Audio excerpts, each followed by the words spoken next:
A service of KIBMradio.com, the Internet's home for an all old-time radio.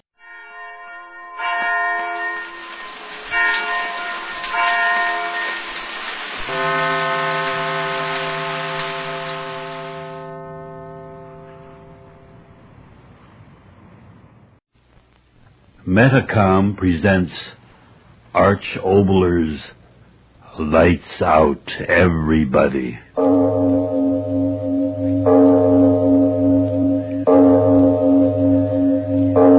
It is later than you think.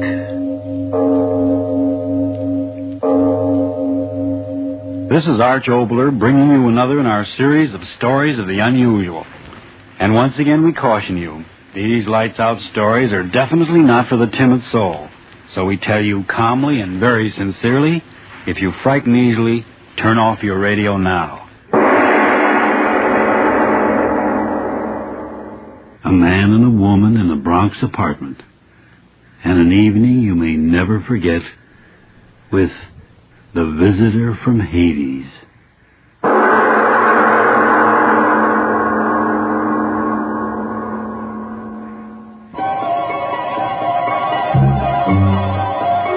All right, shut the window. A little quiet we'll have. Want me to suffocate? Suffocate. 42 years now I've lived in the Bronx. Do I look like I suffocate? Oh, come on, Dora. Be nice. We'll have quiet and we'll talk. All right. Yeah, better. So come, sit down, Dora. Come on, sit and we'll talk. I don't know if I want to talk about it anymore. Now, don't talk like something without a head. Why shouldn't you talk? A good reason. I'm sick of it. So, if you're sick inside, God forbid you see a doctor. If you're sick in the head, you talk to me. Who's better you should talk to than your own mother, even if only by marriage? He makes me sick. News you're telling me he makes you sick? Listen, darling. For 30 years, Sam's papa made me so sick even to look at him. I used to close my eyes like you close from a piece of dirt flies in your eyes. He's good looking enough. Washington. And not even Washington by the president. Washington he has to run away to. A traveler in the family. Not with me, he won't. Not with himself either. Now, believe me, it's up to you, Dora. Fighting all the time. If you knew how sick I was of it. So better fighting and getting what you want, believe me. The door. Yes, I heard. Now, if it's Sam. Sam, at 10 after 4? Yeah, him and a bank president. Mister in a hurry, whoever it is. Just the superintendent. Then he fixed the light in the bathroom. All right. Sam? Dora? Is it Sam? Yes, Ma, it's Sam. Now, Sam, don't start anything. Well, what should he start? With his own mama he should start. Ma, I thought I asked you to stay away from Dora when I'm not here. Sam, I tell you, don't start that again. Mama, answer me. Didn't I ask you to stay away? Mamas who aren't welcome by their daughters in marriage I've heard of. But an own son Now, don't get melodramatic, Ma. All I'm asking is that you don't see Dora when I'm not around. We had that understanding. Sam, you stop. Why should I stop? All right. So both stop. I got a home. I'll go. Oh, Ma, for Pete's sake, why can't you talk reasonably? No, I don't want to talk. I don't want to stay. Goodbye. I talk to you tomorrow, darling. All right. And don't forget what I told you. New York is good enough. Of course, Mother. Goodbye. New York's good enough for what? For you. So she has been at it again. Dora, why won't you listen to me? She isn't right for you, my Ma. Maybe I haven't heard that one. Then hear it again because it's true. All her life, everything she's done's been wrong. My pa, he was a swell guy, but she ruined him and his business. The way she's trying to ruin you and me. Little boy's getting excited. Listen, she ran him and his life. What he should do, not do. She breathed for him, and pretty soon he was glad to die. Believe me, glad to die. Stop yelling at me. The neighbors hear you all right, half as loud. The devil with the neighbors. They don't have to stand 10 hours a day in that sweatshop. I do. If you had what it takes, you wouldn't have to work for other people. You'd have a place for yourself. I'd have a place for myself if you'd stop spending every nickel a week before I make it. I got a right to live, have fun, ain't I? Can I help it? I married a dumb jerk, can't make a decent living. Don't say those things, I warn you. I said them yesterday, I'll say them now, I'll say them again. You're a jerk. Dora, stop Big, it. empty-headed jerk. Stop it, I Your tell mom's you. right. She's always right. The only way to feed a jerk like you is to spend every cent you make just as fast as you Dora, make it. I tell you. So you can keep on. I tell you, Dora. You're a jerk. A jerk. A jerk. Stop it. A jerk like your pa was Don't a jerk. say that, my a pa. A jerk. You're mocked. Dora, stop it. A fat-headed jerk who never amounted All to right, anything. I'll A jerk. stop you. A jerk. Sam, hands back. Oh.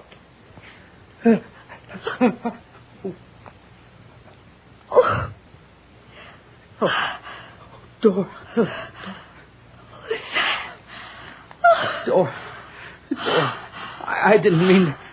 Stop looking at me like that. I didn't know what I was. What my hands. Don't blame me. Blame yourself. My pa. The things you said, you wouldn't have said that if you knew him. He was good. His face was so thin and quiet, and when my ma'd start in on him for nothing. For nothing, I tell you. His eyes were like a dog you kicked. That's why I wouldn't stand you saying those things. Not about my pa. What you say about me, all right. I'm used to it. First my mother used to. Now you. But not about him. You understand? Not about him. Well, don't stand there holding your neck looking at me. Say something. I hate you. All right. And I hate you. So much. I could kill you. And I you. Window. The dining room. So who cares? But a window broke. Didn't you hear it? Well, that'll break up the house. Oh, Sam. Oh, I'll go myself. Those kids. I told the superintendent to keep them off the street. If he thinks I'll pay for the glass, he's got to... Sam! Huh? Sam! Come here. Quick! What's the matter? What's the matter with you? What? Sam! Look! What? Oh, no.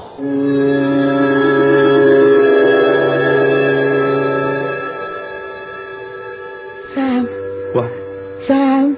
What do you... Sam. Stop saying my name like that. Over and over for the last 5 minutes. Why do you do that? Oh. What? I don't know. I don't. Make it go away. Make it go away, Sam. Yeah. My flat. You. What do you want here? Who are you? Get out of here. Do you hear me? Get out of here. I'm getting out of here. I'm getting out. No, Dora, wait. No, let go of me. I'm getting out of here. Dora, stop. Can't you see he's getting up? Don't move. Sam, where is he? He's sitting down in front of the door. If I could scream. But I'm afraid The police. Sam, call the police. Yeah, the police. I'll call. No, how can I? Well, don't stand there. The telephone. You stop. Try. You've got to. Right. All right, but walk alongside of me. I feel so dizzy. Just another couple of steps. His eyes. Oh, the telephone. Quick. Operator. Silas. Oh, yeah. Quick. How can I until the operator... Hello, operator. Tell her, Sam. Operator, please get me the police, quick. Some came into our house. It was something. Sam, he's getting up again. Police, operator. The police. Sam, hang up. The police. Hang up, Sam. He don't like it. Sam. Dora, you're crazy. Why did you receive out of my hand? Don't like it. Look. Oh, Sam, don't let him. No. It's all right. Just stand quiet. Squad car will get here in a couple of minutes, Dora. Couple of minutes. Like a couple of years. Oh, Sam, listen. Why can't we break a window, get the neighbors in? We won't be alone. They won't be scared. They'll get him. Police. Tell them. I can't. My throat. They'll go away. Come in quick. Did you say I could come in? All right, I'm in. Sam, the superintendent's kid. Oh. Say, something's the matter? Get out of here, quick. Huh? Don't stand there. Get out of here, quick. Well, you said I could come in. Go. Do as I tell you. Go quick before they... Dora, wait. What? Let me talk to her. I got to. Oh, Gosh, what's the matter wrong with you two? Look at me as if I was something in the zoo or something. Arlene, tell me. Now keep your voice down. Why did you come in here? I knocked first. Sure I did. I knocked. No. Why did you come up here? Well, my pa was busy. He told me to come up and tell you. He called the plumbers, and they said they'd be over as soon as the agent okayed the job. So my pa said to tell you. No, wait. That doesn't matter. What I want to know is... Sam, he's watching her now. Gee, Mr. Crook, is she sick? She's looking right at him. Mr. Crook, what's the matter? Can't you see? No, I don't. Oh, gosh. You do see. I'll say I do. Gee, will Pa be sore? What are you talking about? My Pa, will he be sore, that busted window? Window! He says it's bad enough the extra work he's got to do around here without climbing around putting in windows that kids break. Don't you see? Sure, I see. Gosh, you think I'm a dope or something? Well, I'll go down and tell my Pa. Oh, wait a minute. Well? How could the kids break a window up here in your flat? I mean, it's the 5th floor. Sam, tell her. Say, take it easy, Mrs. Croft. You don't have to tell me. So you had a fight and broke the glass. Say, that happens in the best regulated families. Don't say I told you, but last week, Mr. Bannerman, the druggist fell in for he threw a lamp at Mrs. Bannerman and he busted everything. Get out. No, Sam, she can't. Get out, I tell you, go on out. Right away. I'm going. You don't have to yell at me. Now you'll pay for that window, believe me. I'll tell my Pa plenty. Sam, she could have helped us. You threw her out. Why? She could have helped us. No. She could have. He let her in. Stop it. If you'd have let me tell her, she could have Stop called it. the neighbors. They'd have... Stop it, I said. Stop it. He gets Sam. restless when you talk so loud. Sam, why didn't you let her help us? Dora, because listen, and then don't talk when the cops get up here. The reason she couldn't help us, they can't help us, is it? Don't you understand? He was looking at her all the time, and she was staring right where he's sitting, and yet she didn't see him. Oh. You do know what I'm thinking. Maybe no one can see him. But you and me.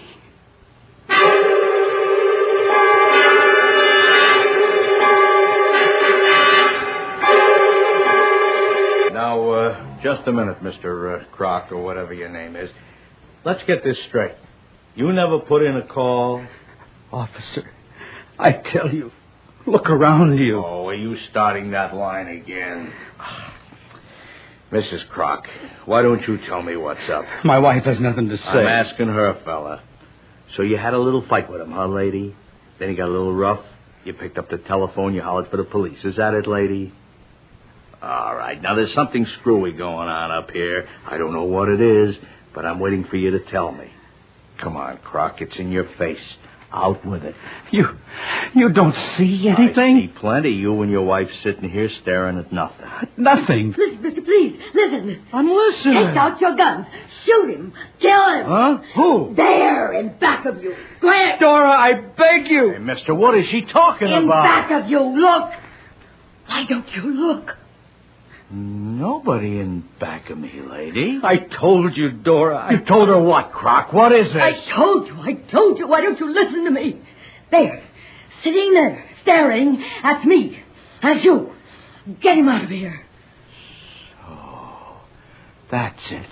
You see him. You do. Sammy sees him. He'll help us. He will. You will, Sergeant. You will. Well, sure. Why not? I told you, Sam. Yeah, get a doctor over here from Bellevue in a couple of hours. Bellevue. Well, take it easy, lady. Nobody's going to hurt you. Do you think that she's crazy? Yeah, sure. And I might have guessed it. Yeah, I'll be back in a couple of hours. No, I'm not crazy. Listen to me. He's sitting there watching me, watching Sam. I'm not crazy. I'm telling you it's true. It's true. Oh, why won't you listen? Why won't you listen?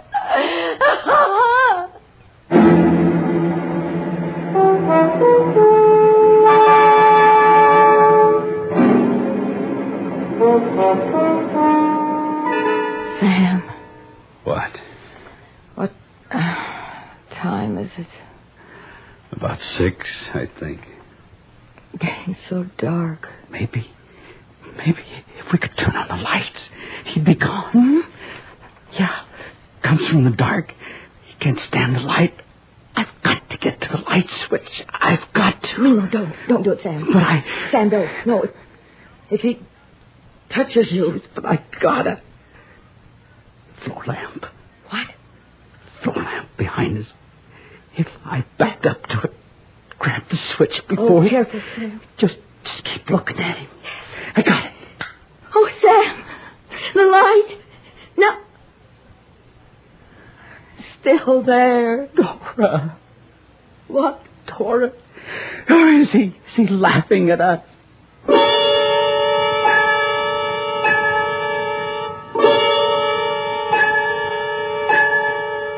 Are you asleep?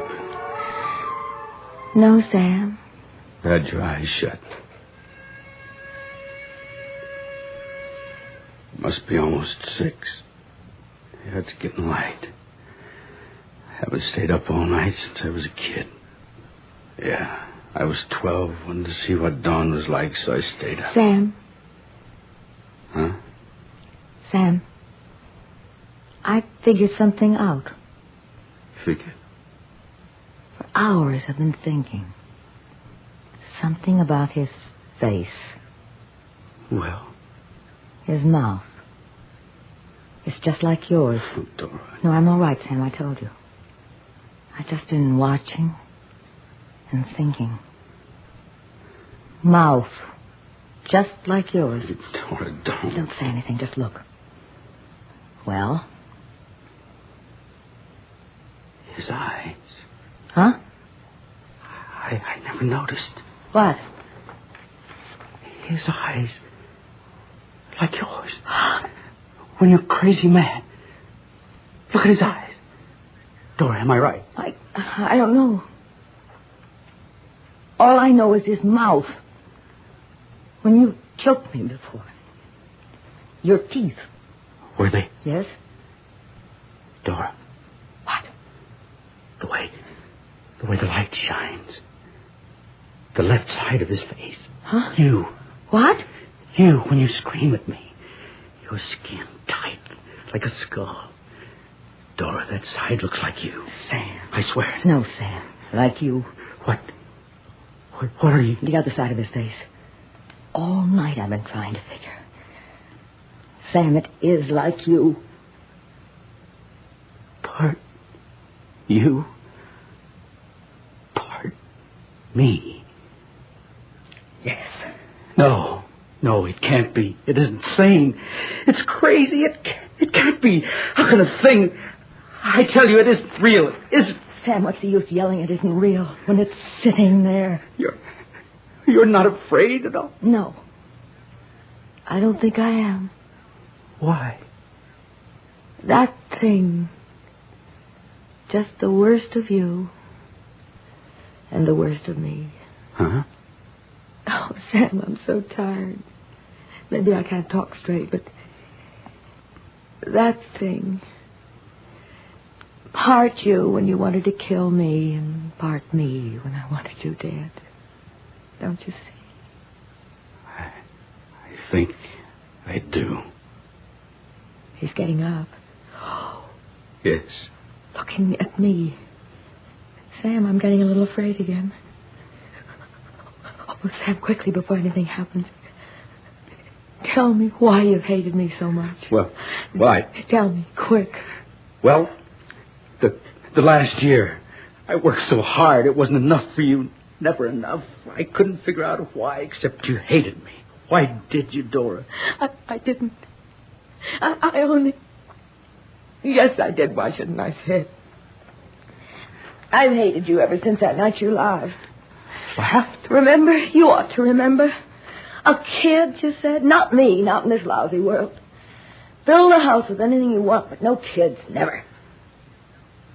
So that was it. That was it. Why didn't you talk? Talk? Don't you know yet? All my life, things I really feel, I can't.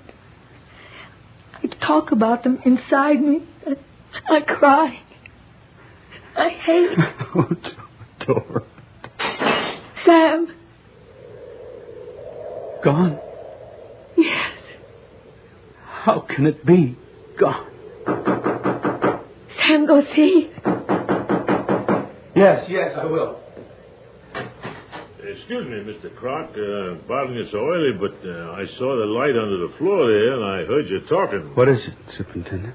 Well, nothing, except I was wondering, last night my girl, Arlene, she came downstairs with all kinds of crazy talk about you and the missus. You know how kids are. I was wondering, well, somebody said cops came in the building last night about 9 or 10 o'clock, and I can't figure out where they went. Did they come in here? Did anything happen here last night? Oh, Mrs. Croc, I didn't see you standing there. Well, did anything happen here last night? Last night? Yeah. Anything happen? No, nothing. Oh, well, then, excuse me. No, wait, Superintendent. Huh? Wait. There is something. Huh? There's a couple of windows to be fixed.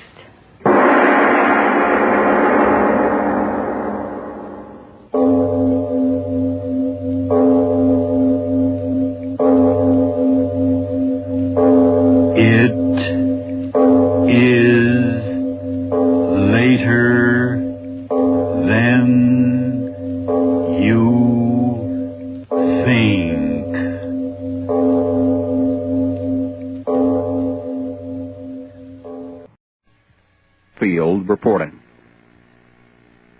Good to have you with us. Settle down and be comfortable. Lend us not only your ears, but your deepest concentration while we tell you a strange and macabre story. Where do you live? Peoria? Salt Lake City? Buffalo? Memphis? Huh? Where? Springfield? Manchester? Spokane? Hackensack? No, you don't live in any of those places, or in any other place that has a name. You live, each one of you, night and day, year after year, in the nameless, hidden places of your own mind. Mr. Z, who ever dreamed up the Black Room anyway? I have no idea. Somebody must have. There's always been a Black Room, Mr. K, far as I know. Hell of a place. Yes. How long do you think he'll last? Matter of days. Weeks, possibly. Then what? He'll go mad. Or die.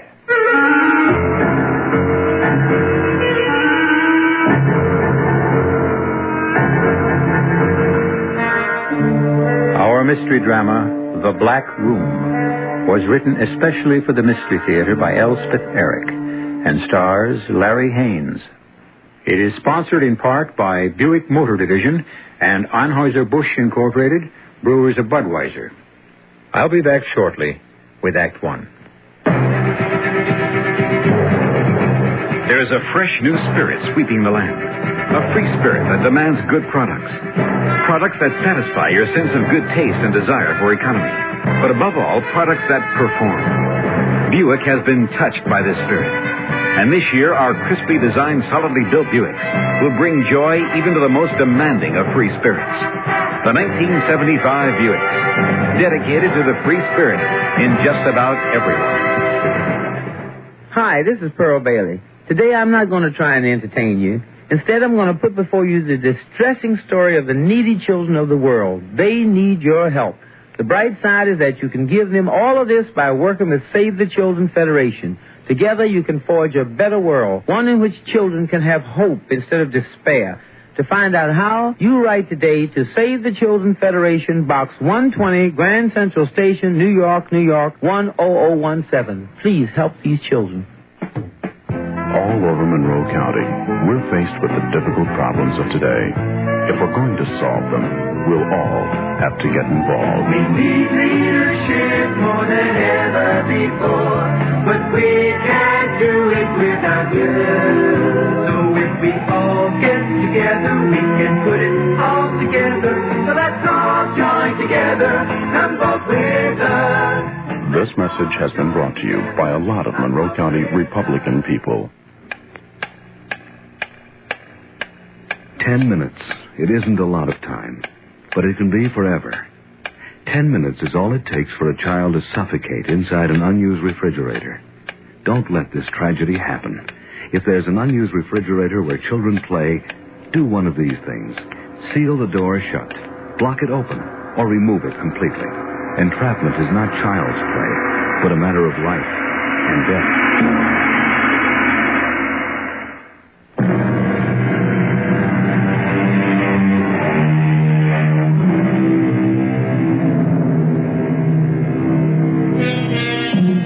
Somewhere, in some unspecified place, are 3 men.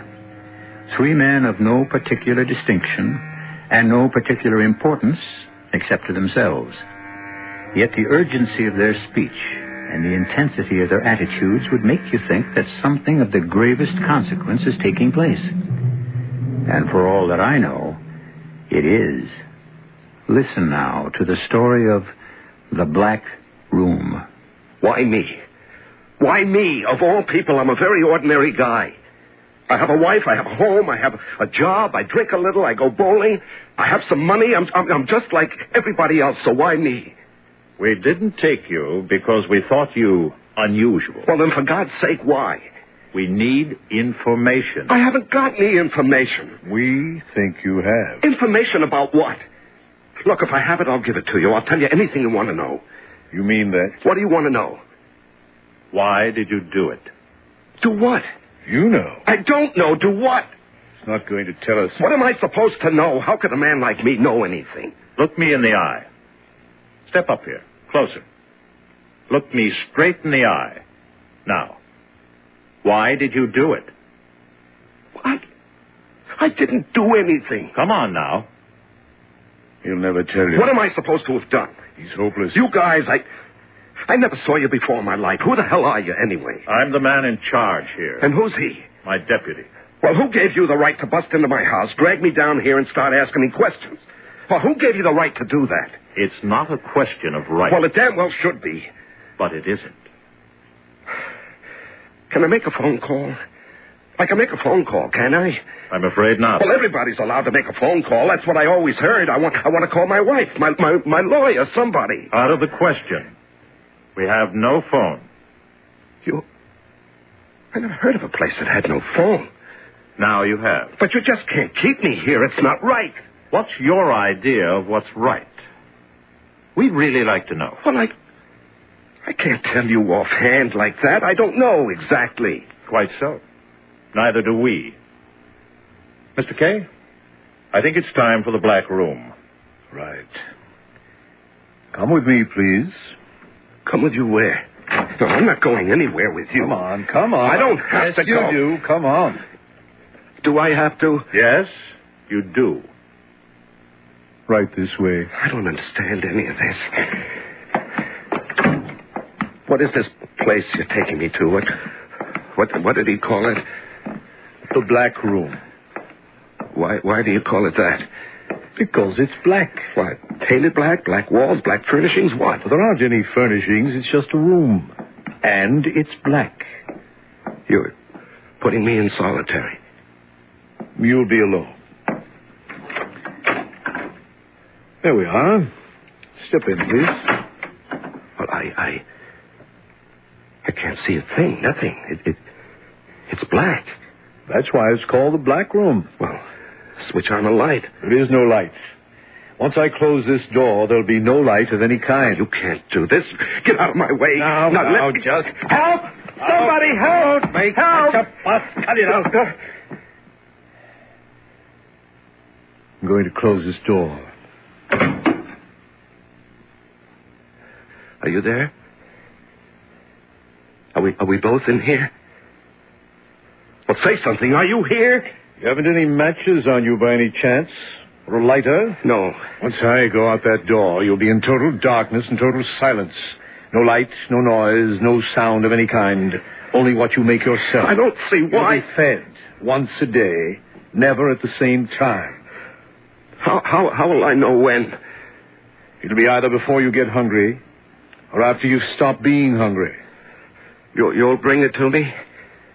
You'll find it somewhere on the floor. Well, how will I find it if I can't see it? You'll feel around till you come to it. There'll be bread and water, and once in a while, if I'm in the mood, some cheese or a piece of fruit. Okay. Got it? Will you tell the warden something for me? The who? The warden? Well, whoever he is, the keeper. Keeper? Well, you know who I mean, the man in charge. That's Mr. Z. The end of the line. Tell him what? Tell him that That you what? I've forgotten it. Well, that's a good beginning. Keep it up. Oh, wait a second, wait. What now? Let me look at the light. Look at it. Okay. That's all.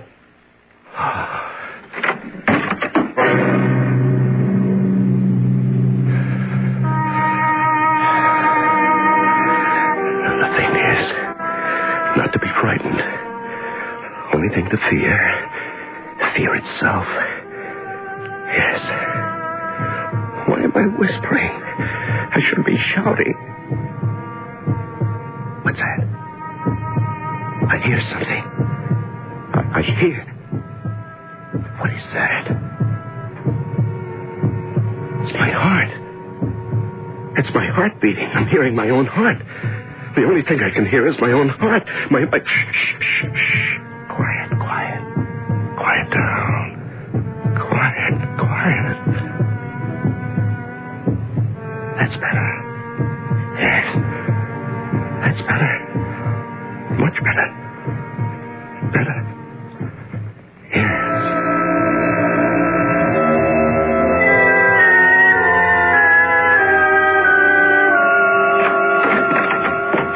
How did it go? Very routine. Good. He fussed a little. Oh? I found it necessary to step inside with him for a few seconds. No trouble, though. He went numb pretty fast. I thought he would. He wanted me to give you a message, but then he couldn't remember what it was. And he thinks you're some kind of a warden. A warden? Or a keeper. Poor man. You know, Mr. Z, I didn't much like it inside that room. You knew you were coming out. Who ever dreamed up the black room anyway? I've no idea. Somebody must have. There's always been a black room, far as I know. Hell of a place. Yes. How long will he last, do you think? Matter of days. Weeks, possibly. Then what? He'll go mad. Or die. Wonder what he's doing now. Oh, counting by twos, then by threes, then by fours. Anything to keep from thinking. That's what they all do. Remember things. Beautiful things. Remember the ocean, the sand, the sounds of the sea, the waves, winds, running on the beach. Oh, God, I'm crying. These are my tears. Come on, now, let's not have any of that. None of that. No, just remember other things. The house. No. Not the house. I'm not ready to think about the house. School. Oh, yes, school. Matthew Arnold. English poet, 1822 to 1888. Yeah, something like that anyway. Is it so small a thing to have enjoyed the sun, to have lived light in the spring, to have lived, to have thought, to have done? I don't know the rest. Oh, sleep. I want to sleep. No, I'm afraid to sleep. Will I ever sleep? What's that? I heard something. Yes, I hear that something. Shh. Quiet. Shh.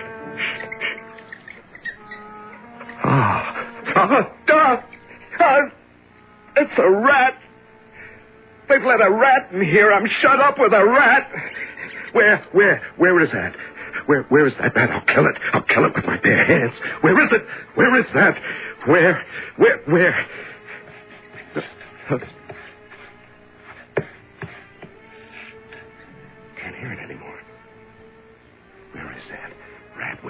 hiding. What'll it do? No, that's enough of that. Just lie down on the floor. Stretch out. Just let go. What'll happen will happen. Just let it happen. That's the best way. Don't fight. Don't struggle. Just lie quiet. Empty your mind. Yes. It doesn't matter if my eyes are open or closed. Isn't that funny? They're not really funny. When I go to sleep, will my eyes close or will they stay open? Yes, I can feel my eyelids raise themselves up. Now I feel them come down. But everything's the same. Black, just... it ran over my hand. The rat ran across my hand. Where is it now? I don't hear it. Did I imagine that? Did I ever hear it? Did I really feel it? There. I hear it again. Now, why would they do that? Why would they put me in a black room with a rat? They must be devils. Where is that rat now? Shh. Wait, let me make some noise. Shh. Oh, again. Ran across my hand again. Now, wait. Just hold on now. Hold on. It's not so bad. The rat didn't bite you, did he? No, he simply ran across the back of your hand. That's all. You're not hurt. You're perfectly all right. Perfect. Oh, you don't sound like such a big rat. Oh, you sound like kind of a very small rat. Oh, you could be a mouse. Sure, a very small little mouse. Why not?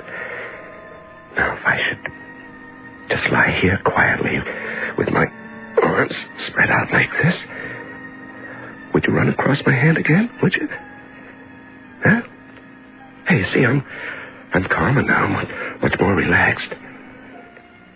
I'm waiting. Ah, there you are.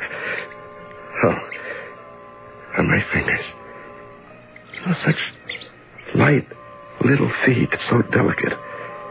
Oh, I think you must be no more than 2 inches long. How are you, my friend? Huh? How is my mouse chum? My pal, Mr. Mouse. How's everything with you? Okay? Good. Me? Oh, I'm managing. So far, so good. Yeah. You know, I think I can hold out for a while. Anyway, at least I'm not alone. Not altogether alone. Not quite.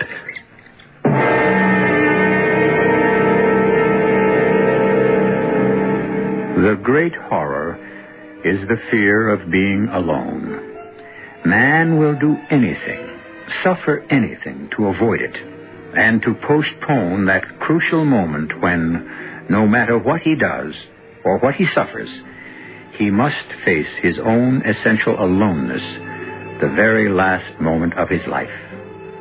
We'll be back shortly with Act 2. Who knows how to help you solve your shopping problems? Your Better Business Bureau. I'm Inspector Pry, Miss. Violet, Inspector. Miss Violet. According to the report, you say someone is hiding in your house? Oh, I'm sure of it, Inspector. I've found things.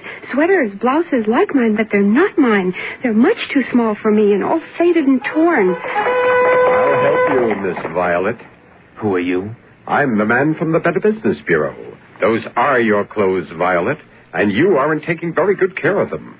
Before you buy your clothes, understand what's on the label. For example, if you buy a garment which is labeled pre-shrunk, make sure you understand the cleaning instructions on the label before you wash. And I thought, from now on I'll read the labels before I buy. And no more shrinking, Violet. Just another helpful tip from your Better Business Bureau. Some people think we play ping pong all day. They're wrong. The USO isn't all fun and games. Today, the USO has millions of problems like this one in Germany. My family's going crazy living in a tiny apartment. Where can we live? Today's USO has millions of problems like this one in Asia. I'm hooked on drugs. Where can I get help? Or this problem in Athens. Our marriage is breaking up. Can you help us? Today's USO has little time for ping pong. We've got serious work to do. We've got lots of new problems here and overseas. The problems are big. How big? Well, if someone asks you, who needs the USO?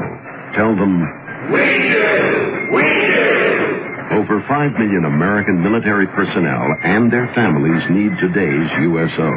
And because we get no government funds, we need all your support. Please give to USO through the United Way or local USO campaign.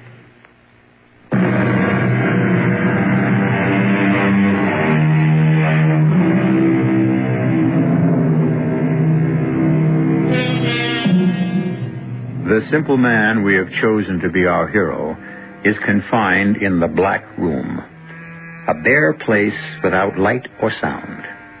But by chance or fate or the mercy of God, he has found a companion, a mouse no bigger than his thumb. This tiny creature has become his sole defense against the terrors of being alone. Sit here on my hand and let me stroke your head, Mr. Mouse. There. You like that? Tell me you do. Somehow let me know that you do. You don't know how much it would mean to me to know that I was giving pleasure to someone. That's one of the chief horrors of being cut off from everything and everyone. There's no one to serve, to help, to amuse. Yes, that sounds strange, I suppose, but I never knew till now how important it is to bring pleasure and comfort and amusement into other lives. Will I ever laugh again? That's too much to expect. Yes, I know that. I don't mind crying anymore. I cry a lot. I don't care. When I weep at the hopelessness of it all, I feel somehow it's not quite so hopeless. Now, why is that? Do you know, Mr. Mouse? Mice don't cry? Is that what you're saying? Mice take life as it comes. Yes, but men can't do that. Men rebel and struggle and suffer.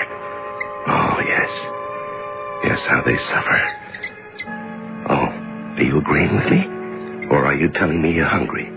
You know what I have for you this time? Some cheese. Yes. They left me a piece of cheese this time. I ate most of it, but there are some crumbs. And they're in the breast pocket of my shirt. Now, if you just get into my pocket, way down at the bottom. You're easy now. Don't be frightened. Now, you know I wouldn't do anything to hurt you, my little friend. There. Head first. Down you go. Yes, you found them.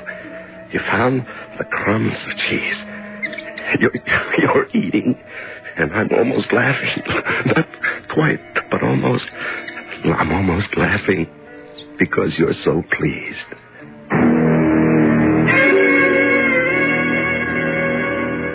I gave him a piece of cheese this time. What for? Oh, I don't know. Just give him a little hope, I guess. Well, if you want to drag it out. Bread and water get so monotonous. I imagine the last thing in the world that concerns him is monotony. Well, it gets monotonous for me, too. You say he's eating well. So far, every crumb. That won't last. I suppose not. Not if he's like the others, it won't. A few more days, then.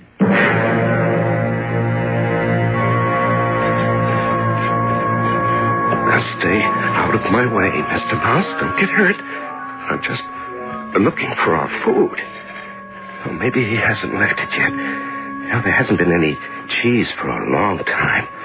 Oh, I can't count the days anymore, but it's been a long time.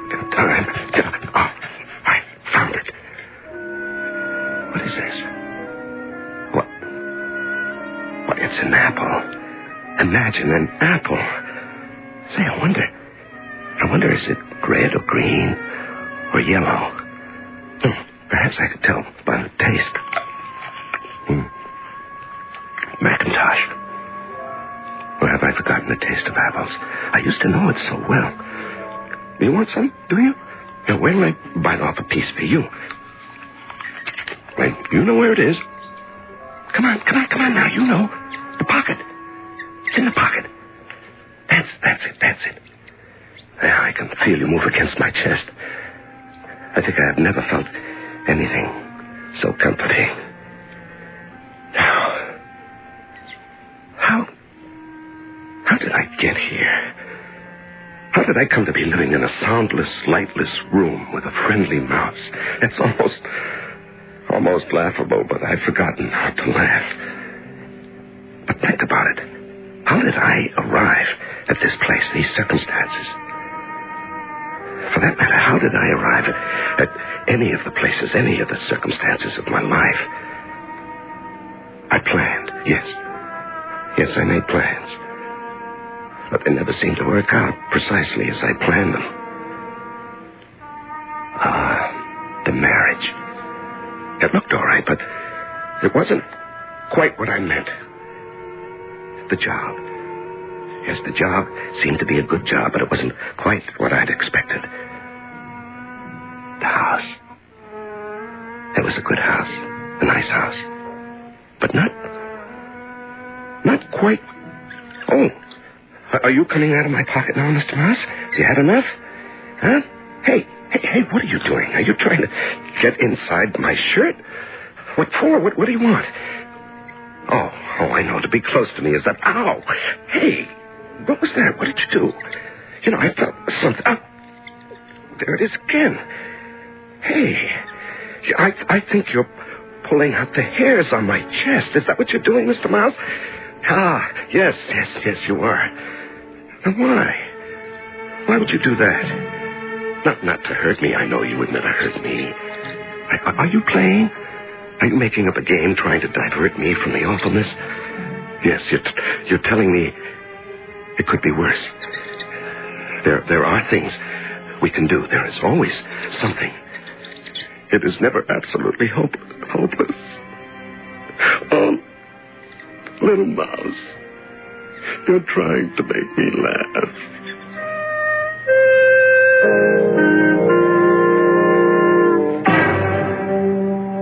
I gave him an apple today.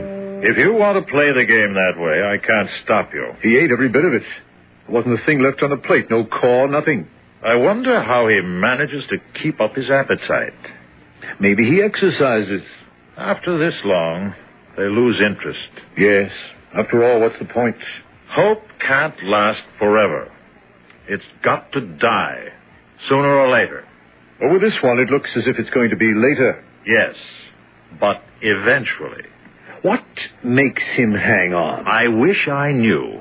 I'd give anything to know. It's darn near 2 weeks. 2 weeks tomorrow. Should I go in after him? No. Now, wait a while longer. He can't last. You're sure about that? No one ever has.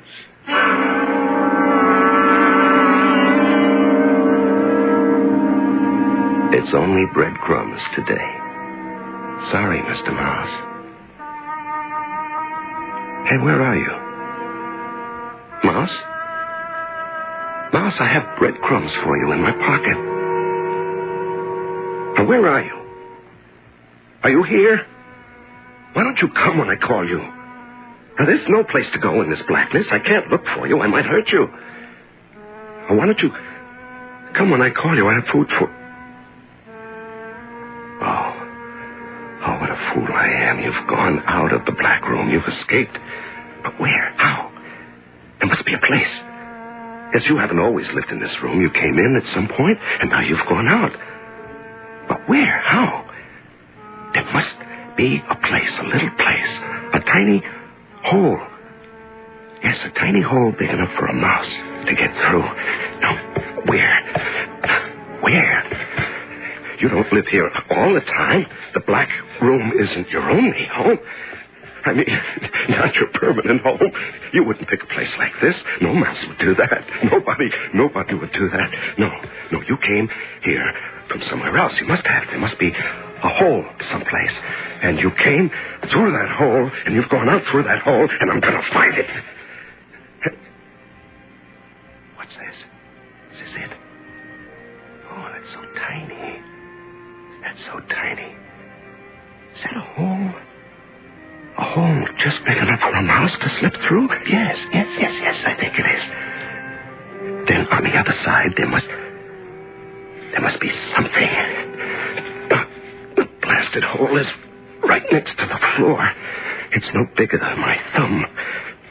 Oh, I can't get my face up to it. Yes, I can. I see. I see a light. I see light. A very little light. Oh, thank you. Thank whoever you are for this little bit of light. What's happening? What's happened to the light? There's still a little, but there's something gray, something milky gray. What? It's my mouse. He's on the other side of the hole. I'm looking into the small gray eye of my friend. Oh, Lord, it's too much. Who could think of such a thing? Who could think that I would be straining at a mouse hole, bent almost double, to look into the eyes of my friend, the mouse? It's too much. It's too much. I can't comprehend. What is there to do? What is there to do but laugh?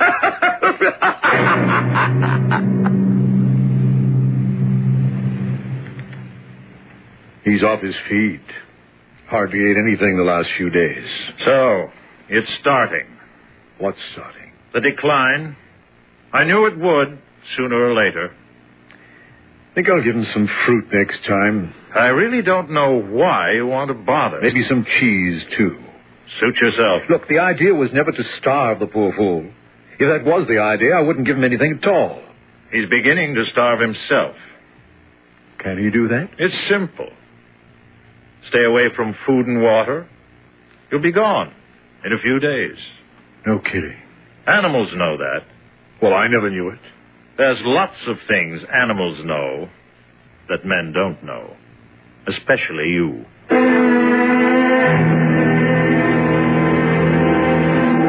If I could cry. But there's a place beyond crying. Yes, there's a despair too deep for crying. Here, in the dark, in the silence, there's nobody. Not a creature is stirring, not even a mouse. I can't laugh either.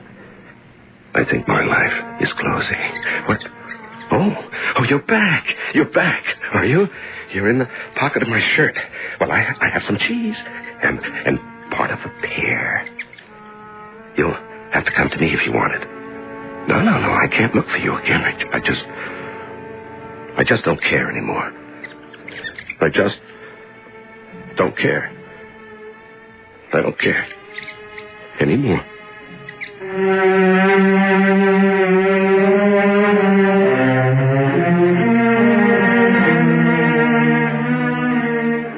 We all know it, but nobody says it.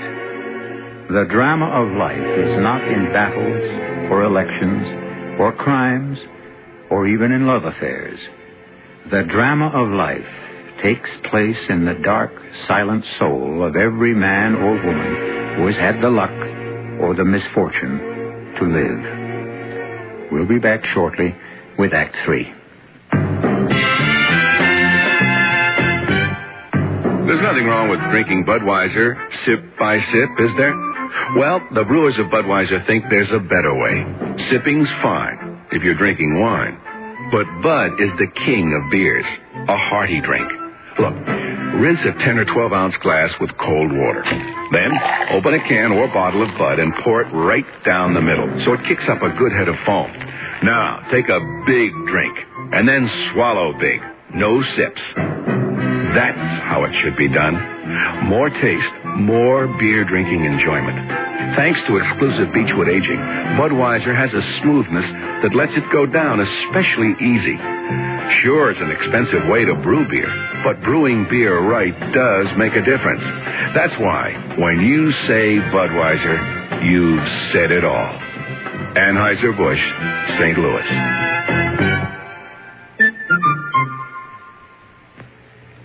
From 17 to 25, young minds are so alive. They see things that others may not see. College is the place they learn the things they'll need when it's their turn to show the way to you and me. College is a place where the future of America is being built right now. But colleges are in financial trouble, and they need all the help that you and I can give them. The dollars you give to the college of your choice are an investment in America's most important asset, the minds of her children. So please, give to the college of your choice now. From 17 to 25, young minds are so alive. A public service message of this station and the Advertising Council.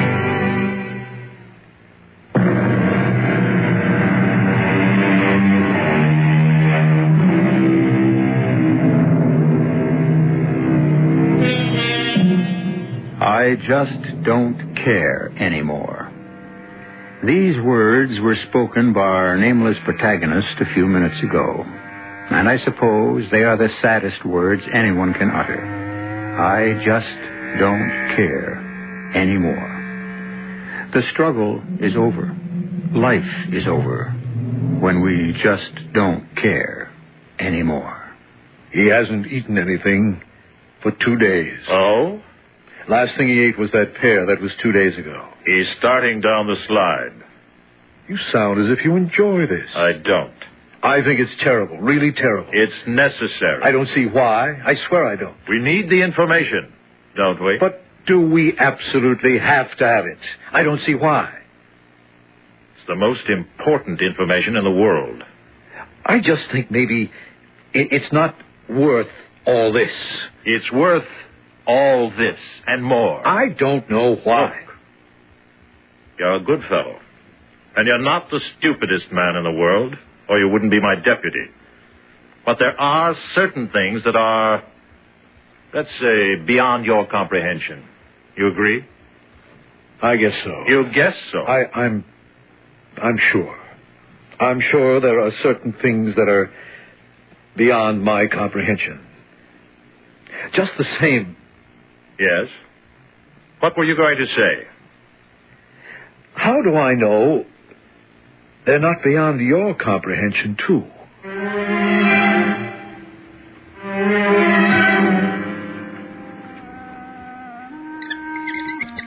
I hear you. Oh, I hear you, but I don't care. Even if I did care, I'm not sure I'm strong enough anymore to go looking for you. There must be food all over the room. Why don't you go look for it? I'm sure the faithful Mr. K has been leaving it, and I haven't eaten any for a long time. So, stir yourself and go look for it. Huh? You want me to bring it to you? Well, that's rough. Those days are over, my friend. I loved you. Do you know that? I really did. I thought you loved me in your own little mousy way, but you didn't. I was just somebody to feed you. That's all. Well, our friendship has come to an end. Mr. Mouse, has all things come to an end?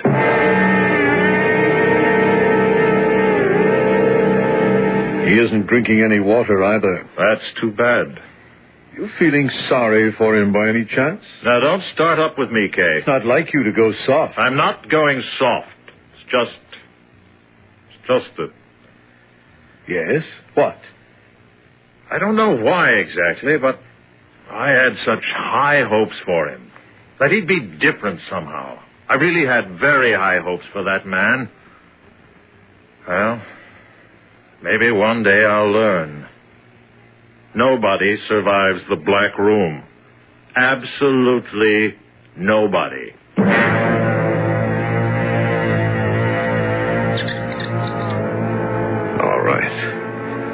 All right, one more time.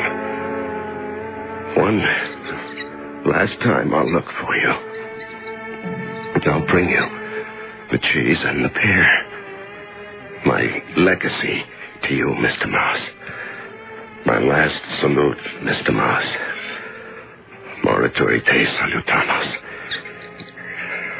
Well, why wouldn't you come to me? You used to come to me. Why did you stop? You knew I needed you, that's why. I needed you more than you needed me. And when that happens, after all, you had a way out of the Black Room, and I didn't. Where is that little hole of yours, Mr. Mouse? I found it once. Where is that?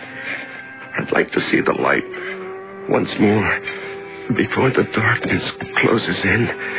Where is the little mouse hole? Is this it? Is it? Yes. Yes. Oh, I'm much too weak. I can't get my eye to it. I forgot how hard it was. I can't. Oh. There it is. A beautiful light.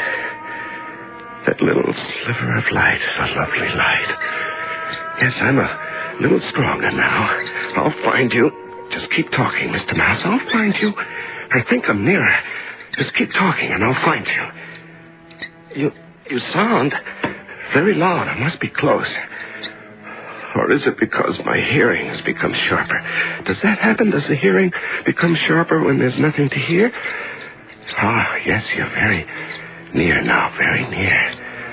I think I can reach out and touch you. No. Oh, no, that didn't happen. I won't believe it. It happened. I won't believe that I reached out my hand and you bit me. I won't believe that. Not that, no. Oh. But it's true. Yes, it's true. There's no end to it. There's no end to the shocks and the suffering and the cruelty and the horror. No end to it. When you think you've borne it all, there's more and more and more.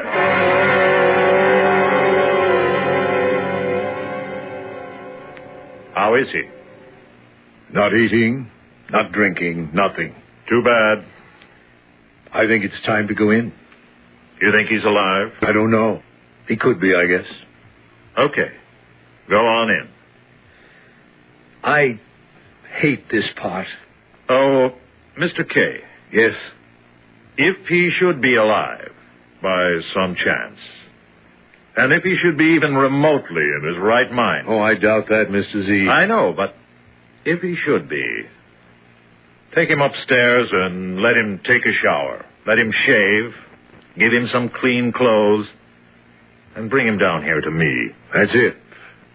If he's alive and in his right mind. Well, there's always a chance.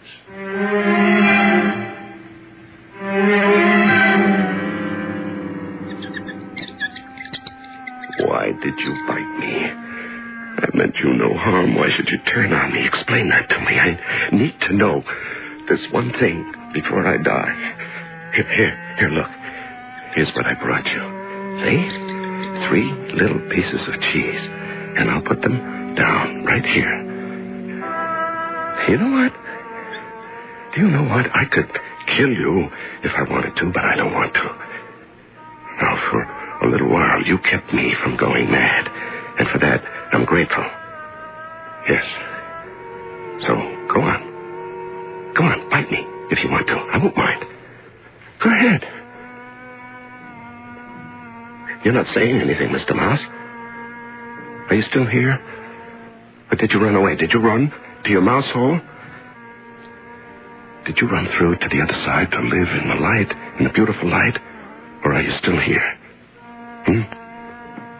Why don't you say something? What's this? Is that you? Is this your little furry body? Huh? Yes. Yeah. Wait, no. No. What is that? Oh, no. Oh, that can't be. 1, 2, 3, 4. Why? Oh, you're not Mr. Mouse at all. You're Mrs. Mouse. Your mother Mouse. 4, 5, baby. 5? How many? Oh. Yes, you were afraid I might hurt them. That's why you bit my hand. Yes, I understand. But now you trust me. Now you know. Oh, Mother Mouse. My beautiful little Mother Mouse. My dear friend. Do you know I'm crying again? And my tears are falling on you and on your children. What? I came to get you. What? Come on.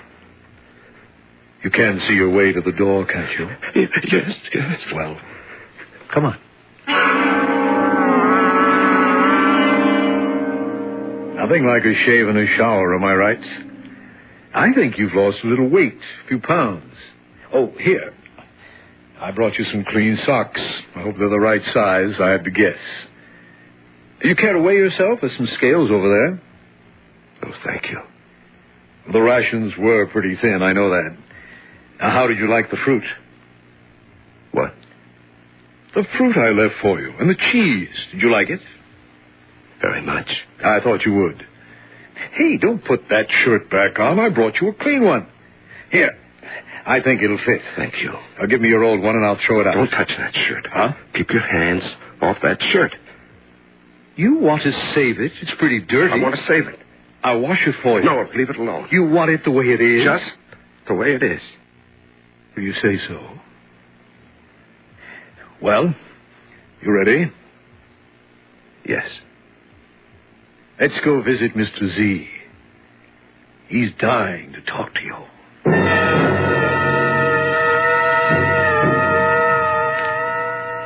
You look rather well. Surprisingly well. Please, sit down. I'm glad to see you. Are you really? Yes, really. Very glad. You've no idea how glad.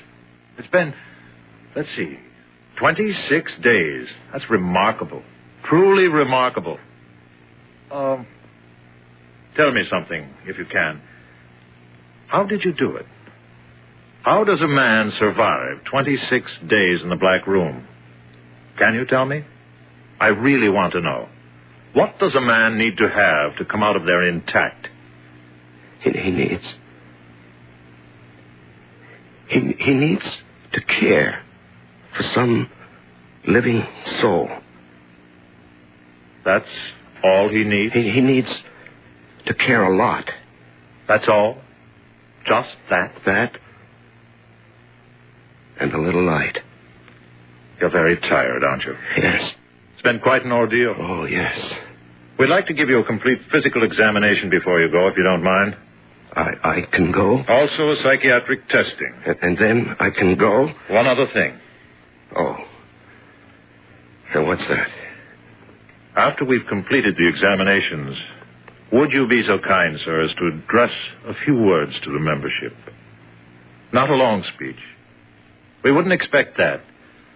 But if you'd expand a little on what you've told me here. Now, wait a moment. What membership? Don't you know? How am I supposed to know? I thought you'd guess. Is this a club? Some kind of a cult? Not precisely a club. Certainly not a cult. Well, then what is it? Who are the members? People in trouble. Troubled people. But that's practically everybody. Quite so. Yes. Will you talk to them, sir? They'd be ever so grateful. Then you can go home.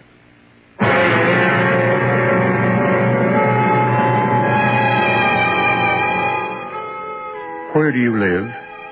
Main Street, Lakeshore Drive, Mulberry Lane, Park Place, Lenox Avenue, corner of 4th and Walnut, 3 miles out on Route 7? Come now. You know better than that. You may hang your hat anywhere at all, but you live in the black room of your own mind. I'll be back shortly.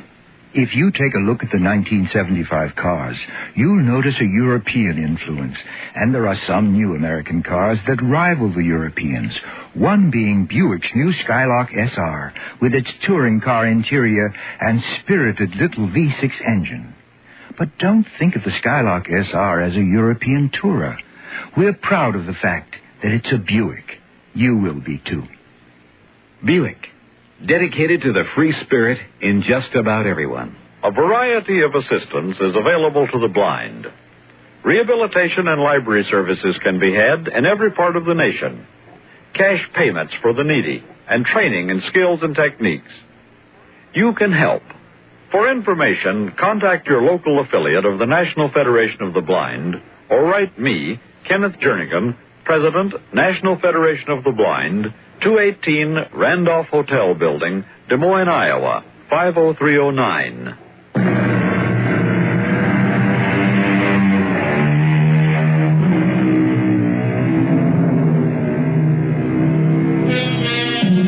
Has our little story depressed you? Made you unhappy? I hope not. And if it has, I'm sorry. I'd like to leave you with a piece of gentle advice. As long as you must live in the black room at the center of yourself, get to know it. Know it well. It will frighten you, yes, but it will reward you, too, in ways you would hardly believe. Our cast included Larry Haynes, George Petrie, and Peter Collins. The entire production was under the direction of Hyman Brown. Now, a preview of our next tale. What is the whole contract? That while a person owns this dark imp in the bottle, any request that concerns money, gold, or wealth, no matter how unreasonable, will be satisfied. And that to dispose of this creature and its spell, you must sell it for less than your original price. Oh, here, $7.40. $5 is enough. Okay, cheap at nearly half the price. Oh, think first, Barry, think. Remember, it will keep you rich as long as you live. But remember, too, if you do not sell it for less than you paid for it before you die, your soul will surely rot in hell for eternity. Radio Mystery Theater was sponsored in part by Anheuser-Busch Incorporated, Brewers of Budweiser, and Buick Motor Division. This is E.G. Marshall inviting you to return to our Mystery Theater for another adventure in the macabre. Until next time, pleasant dreams.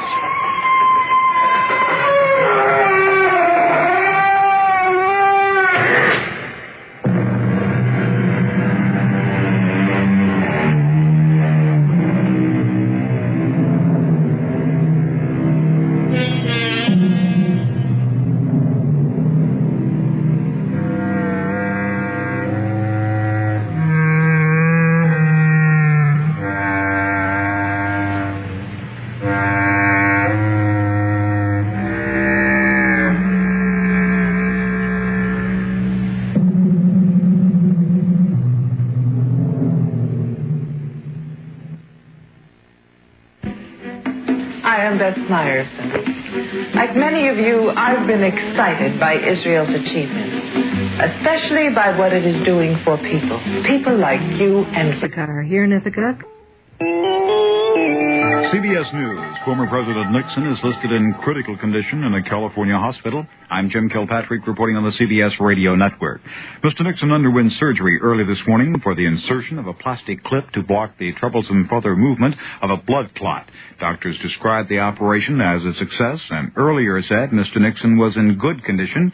However, some 6 hours after the surgery, complications developed. Harold Dow has details from the latest medical bulletin. At 12:45 this afternoon, former President Richard Nixon suddenly went into vascular shock. A team of physicians and intensive care nurses administered counter-shock measures for 3 hours until a stable vascular condition was once again restored. According to the bulletin, the cause of this serious complication was in all probability due to some bleeding behind the stomach wall lining. The medical report goes on to say that replacement of blood loss and relaxation of anticoagulant therapy was instituted at 5 p.m. this evening. The vascular stability is still being maintained. He remains in intensive care and is still in critical condition. Harold Dow, CBS News, Los Angeles. A hospital spokesman is meeting now with Nixon aides and is expected to make additional statements after the meeting. Hospital authorities delayed releasing the information on Mr. Nixon's worsening condition for almost 6 hours. The Associated Press science editor says the medical shock that put former President Nixon in critical condition tonight means a collapse of blood circulation. Small arteries lose the ability to push freshened blood to all parts of the body. Treatment of Mr. Nixon's kind of shock usually involves giving massive blood transfusions. One physician told the Associated Press Mr. Nixon was particularly susceptible to excessive bleeding because he has been given anticoagulant drugs to prevent formation of new clots and dissolve old ones. Muhammad Ali has regained the World Heavyweight Boxing Championship by knocking out George Herman in the 8th round of their title fight in Zaire. More CBS News after this. I'm Art Linkletter. I believe in close family ties. You know, one way to make it happen is for the whole family to play games together, particularly Milton Bradley games. You know, I've been working with Milton Bradley for over 15 years, so I know they make games the whole family can enjoy. Like Memory, the game that tests your memory skills by locating and matching cards. And then there's Password, the fascinating word association game. And Concentration, which requires a lot of concentration to match numbered slides. Both Password and Concentration are based on famous TV shows, and both are now out in brand new editions. Games that teach, games that have exciting play value. They're the kind Milton Bradley has always made. That's why I so wholeheartedly recommend Memory, Password, and Concentration for your family. And all the other fine Milton Bradley games. They'll give many, many hours of enjoyment and maybe even help bring the family a little closer together. President Ford returns to Washington within the hour. He spent the day campaigning in his hometown of Grand Rapids, Michigan, where he learned of former President Nixon's condition. Robert Pierpoint reports. After enjoying a rousing welcome back to his hometown and delivering a hard-hitting political speech on behalf of Republicans here, President Ford was given the bad news about the critical condition of Richard Nixon. The president then issued a brief statement declaring, "I am deeply concerned about the former president's health, and I pray for his complete recovery." Earlier, the president and Mrs. Ford had sent flowers to the hospital in Long Beach, California, where Mr. Nixon is being treated.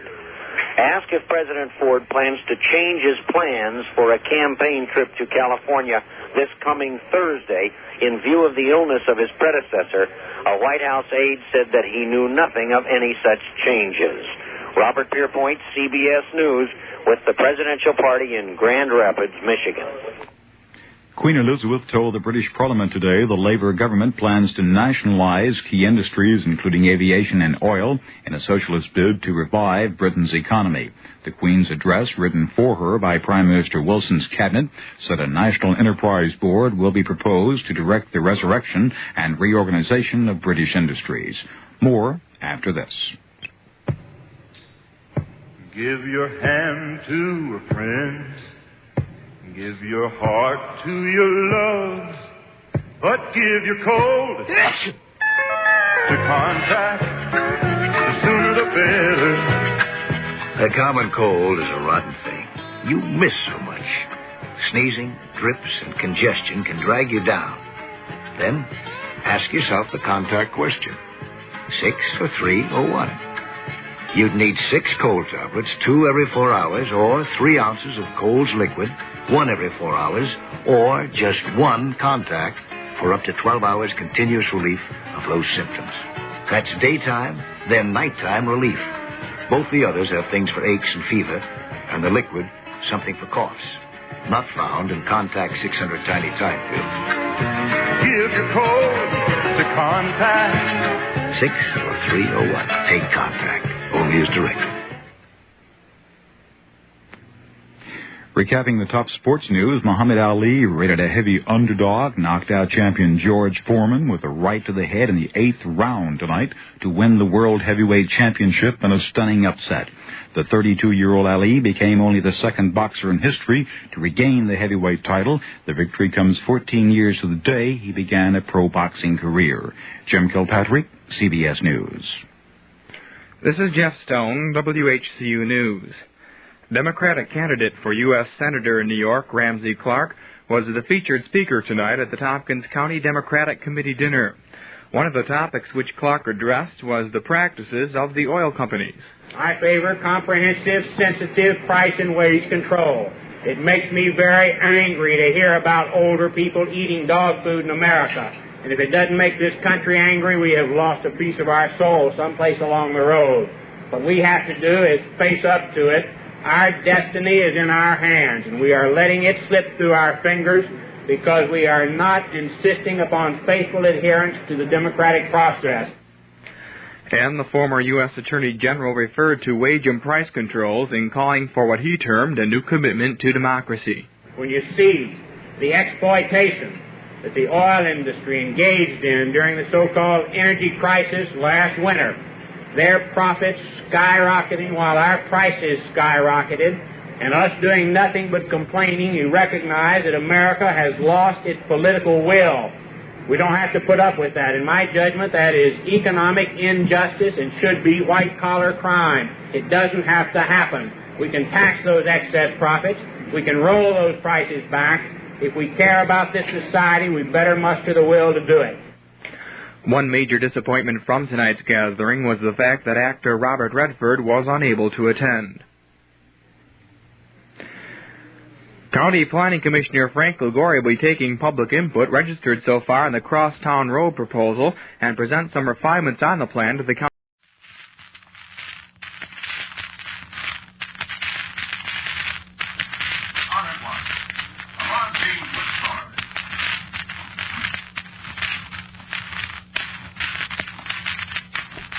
Quiet, please.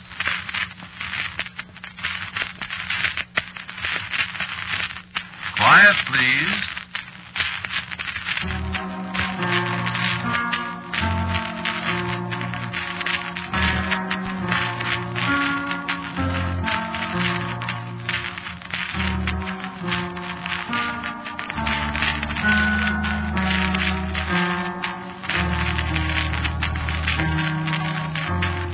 Mutual Broadcasting System presents Quiet, Please. It is written and directed by Willis Cooper and features Ernest Chappell.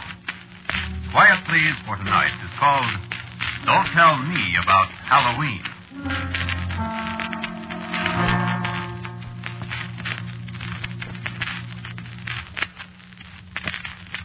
I'm going to kill my wife tonight. Or maybe tomorrow night. I mean, I'm going to kill one of my wives. I'd better, or something's going to happen to me that won't be good. Well, Halloween's almost here. Halloween's the deadline, and Candace has to be dead before Halloween. Well, the trouble is, I'm not sure I'll recognize her when she shows up. You ever been in Salem, Massachusetts? Place where they hanged all the witches? No, they didn't burn them at the stake. A lot of people think so, but they didn't. They hanged them. All except the man witch, old Giles Corey. They pressed him to death. Very unpleasant. Well, it was in Salem this particular Halloween that I met Candace. It was dark up there on the hill where the gallows used to stand. Dark and cold with a damp wind coming in off the sea. A few little lights you could see in the dusk only made it darker and lonelier and creepier up there. I remember how I shivered as I started down the hill to town. And I remember how I jumped when something that looked like a black cat jumped out of the shadows at my feet. Without thinking, I yelled, "Who's that?" My heart almost stopped beating because Well, good evening. I'd been all alone up there. And then, all of a sudden, there was a woman standing beside me. You're the first human being that's spoken to me tonight. Who are you? I'm Candace. I don't know any, Candace. You didn't, but you do now. You nearly scared me to death. Oh, I wouldn't do that to you. What's your name? Craig. You like me, Craig? What? Well, I don't know what you look like. I like you very much. Well, but I... Kiss me, Craig. Now... Kiss me, I say. You know, you're going to be a very nice husband for me, Craig. What do you mean? I'm not going to... Oh, yes, you are. When I say something's going to happen, it happens, Craig. But I'm not... Wouldn't you like to be rich, Craig, and have a beautiful wife? I am beautiful. You'll see. Wouldn't you like to be rich and wise and happy and live forever? Wouldn't you, Craig? Who the devil are you? Why, that's a very apt way of putting it, Craig. Who are you? I'm Candace. That doesn't mean anything to me. I'm the witch they didn't hang, Craig.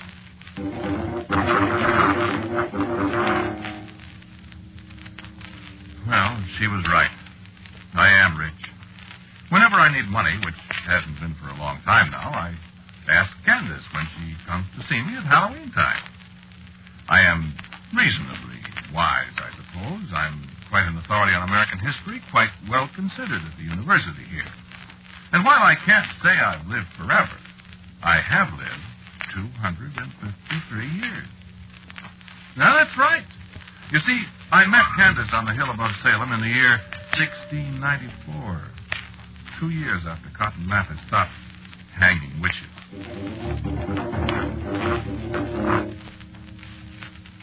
Yes, Candace has kept her promise.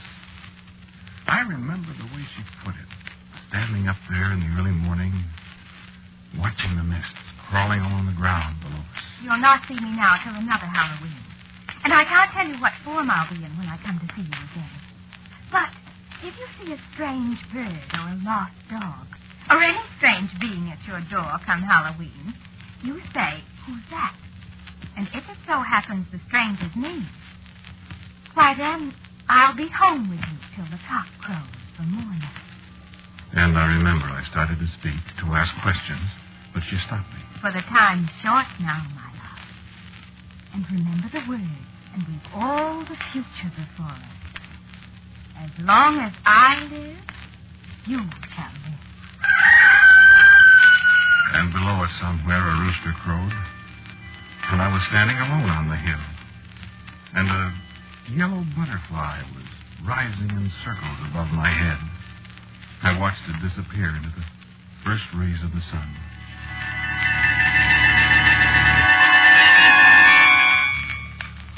No, I didn't believe it either. And yet, we were only 2 years away from the witchcraft trials, and whatever may be said today, the belief in witches didn't die as quick a death as modern historians would have you believe. I was there. I know. Besides, I had married a witch.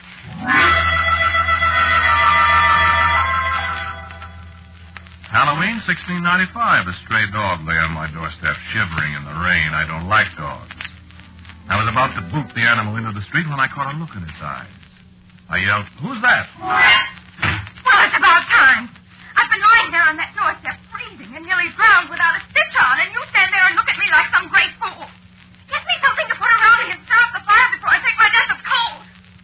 And I do believe you were going to kick me, too. What did I ever say to you? Candace, dear, how was I to know? Give me that quilt.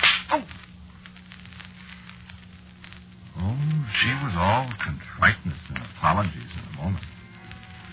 But I can feel that slap alongside my chops from 2.5 centuries ago. And our first anniversary was a very pleasant one. I was rather glad I'd married a witch. It had its drawbacks, though. Despite wealth and growing wisdom, people around me in Salem grew old, and I seemed to stay the same age. I moved away, and the years went on. I moved away from Salem, and I moved away from Philadelphia, I moved from Baltimore and Richmond and Savannah and a score of other places. I spoke to George Washington, and I watched Robert Fulton's steamboat chug up the Hudson when I was more than 100 years old and looked 35. And every Halloween I welcomed Candace home for a night. One year in a farmhouse on an Illinois prairie, a red fox whined at my door. And it was Candace. One year a blue jay flew down from a tree in Missouri. And another year, she came as a skittering little gray field mouse. And the year I came back to Wisconsin after the Civil War, a porcupine gnawed its way into my cabin on Halloween night, and one of its quills spiked me before I thought to say, "Who's that?" And when Candace smiled at me, there was only a strand of yellow hair through the thick of my thumb. I remember she pulled it out. And it hurt. Years and years and years.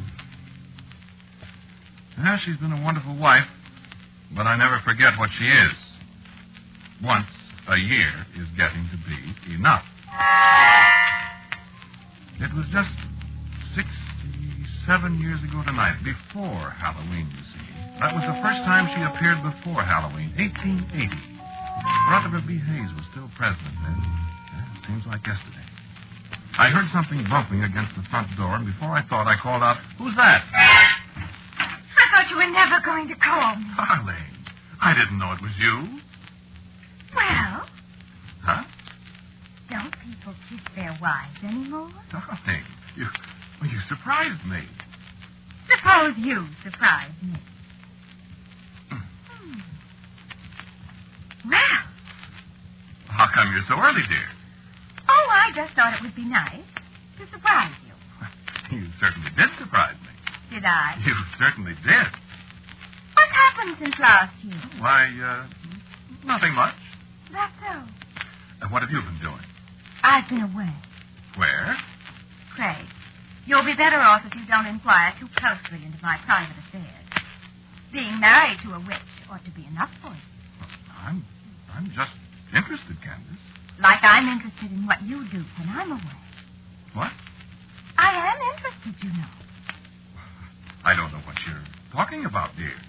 You don't? No. Don't you ever get lonely while I'm away? What? Why, certainly. Mm-hmm. What are you talking about? You know what I'm talking about, Craig. I don't either. You forgetting that I'm a witch, dear? What? You can't keep anything from me, Craig. Don't you know that? Oh, I won't punish you, Craig.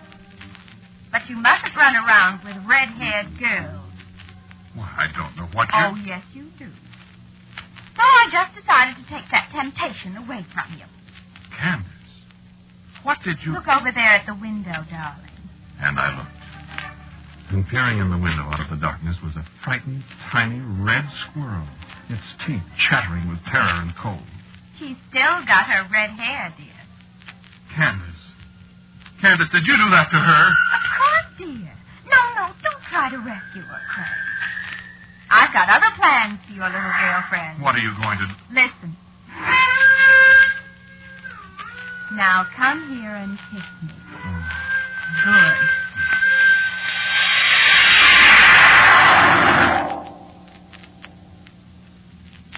Yes, in some ways it's fine.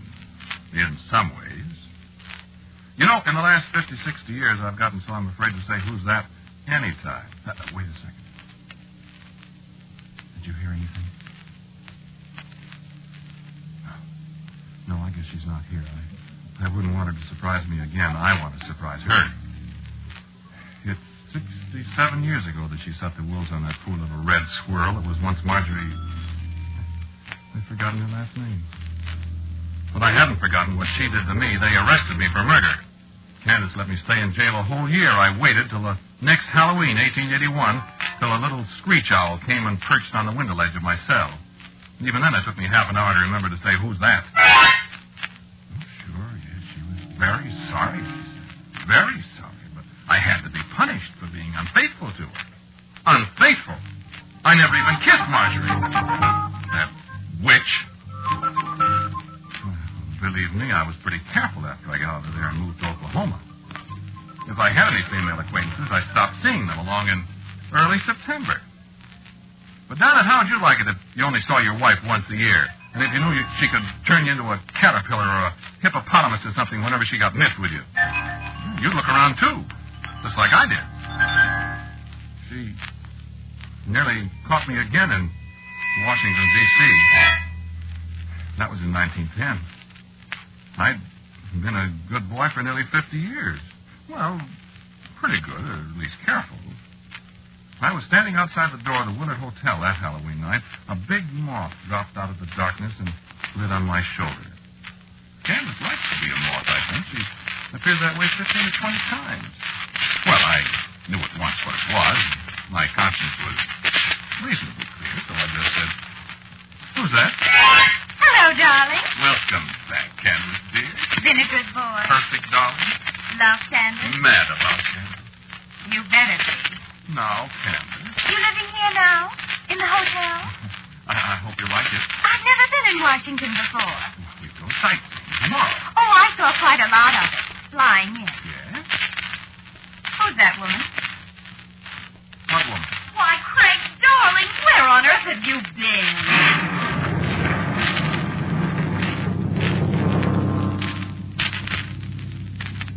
Yes, I thought Gertrude was in Chicago where I'd left her. Wasn't that just my luck? I don't know what Candace did to her. She just disappeared. But you know what that witch did to me? She turned me into a fire alarm box. Don't laugh. It isn't funny. From October 31st, 1910 till October 31st, 1911, I stood there in front of the Willard Hotel, rain and shine, snow and boiling hot weather. And nobody even turned in an alarm on me. Of course, they did paint me in the spring. Then at 11:30 on Halloween, a little black dog came by. I tried to say, "Who's that?" And I made it all right because I could hear gears clicking and wheels turning. And there we were, Candace in a black fur coat and me in a blue serge suit all plastered with red paint. You look perfectly awful, Craig. Well, how do you think I feel? Oh, my feet. Well, now maybe you won't be chasing other women, my dear. Candace, I promise I'll never do it again. You better not, sweetheart. I'm a very jealous woman. So I noticed.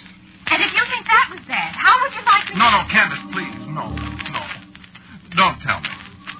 You may kiss me now. And don't get paint all over my coat.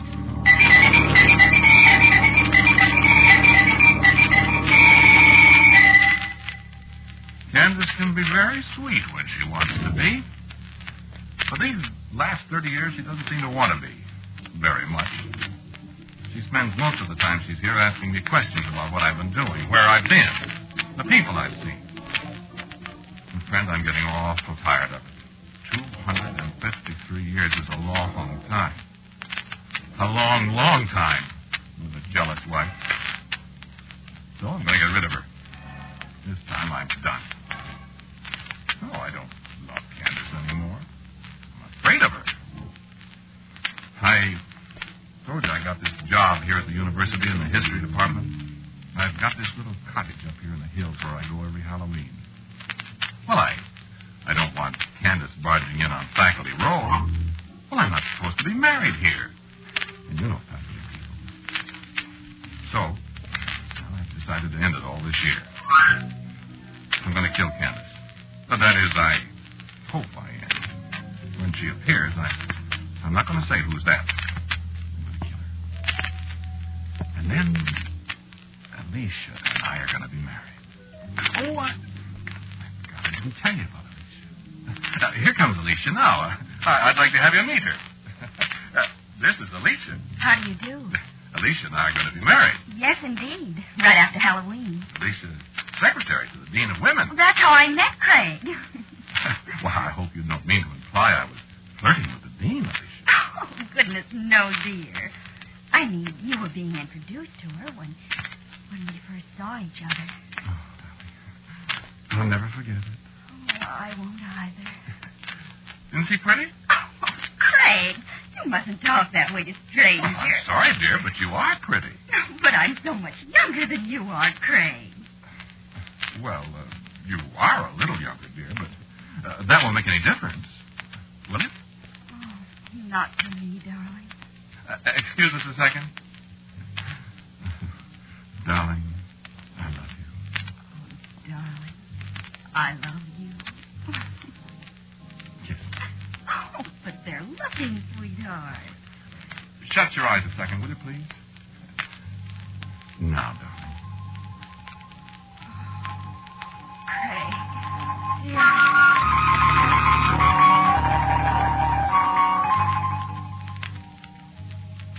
You like her?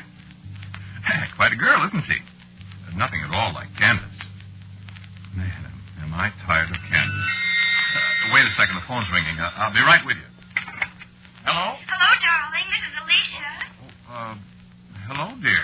Are you going up to the cabin today? I'm just leaving, darling. Oh, I wish I could go with you. Well, I do too, but I'll be back in a day or so. Oh, couldn't I, please? No, dear, no.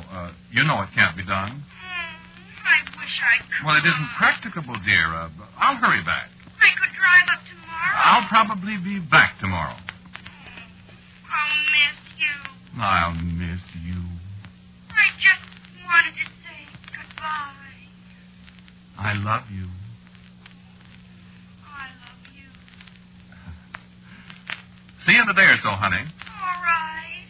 But I wish I could go along. It can't be done, sweet. I might drive up and No, don't do that. Alicia, wait.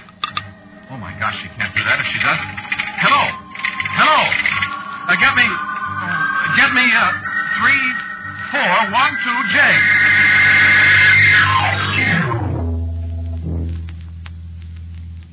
Well, so here I am. I wish I could have got Alicia back on that phone. If she comes up here, she'll... Oh, well, she won't. She's got better sense. Yeah, let's see, what time is it? Well, let's see. Revolver, silver bullet. The old Revolutionary War bayonet I had at Valley Forge. A Bowie knife Dave Crockett gave me. Pretty well fixed. Come on, Candace, honey. Come on. Yes, come on in. This time you can come ahead of time, baby, and Papa will be waiting for you. And then... Alicia. Gee, if she's an owl or something this time. Wait a minute. Oh, if she's an owl, I'd better get that shotgun out.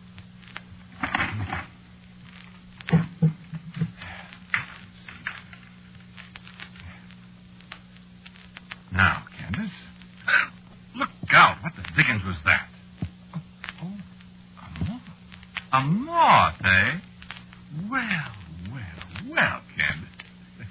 Here. Where's that Saturday Evening Post? Light somewhere, darling. Light.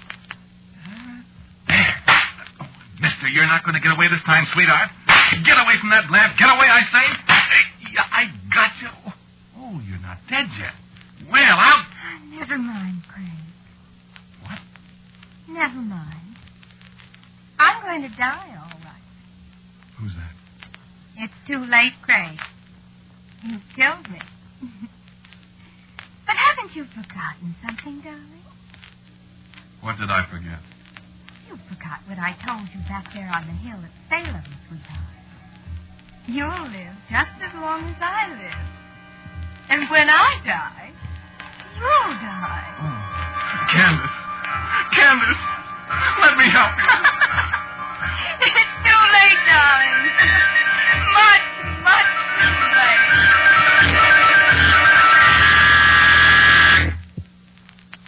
Hello, this is Forest Ranger Station. Oh, hello, Brad. This is Joe Thomas. Listen, Brad, you better call the county cops or somebody. Well, I don't know.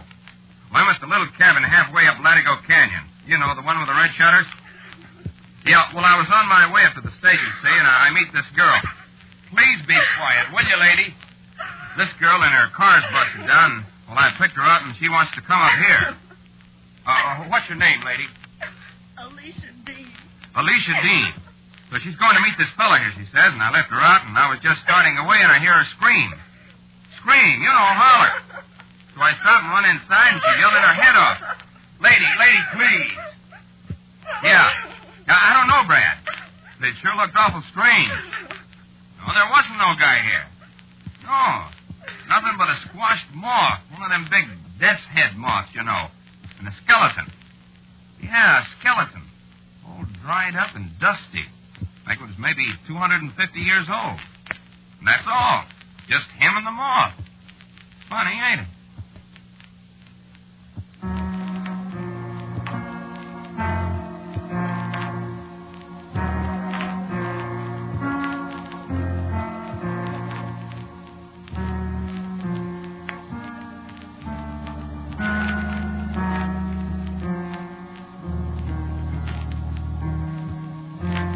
Listen to Quiet Please, which is written and directed by Willis Cooper.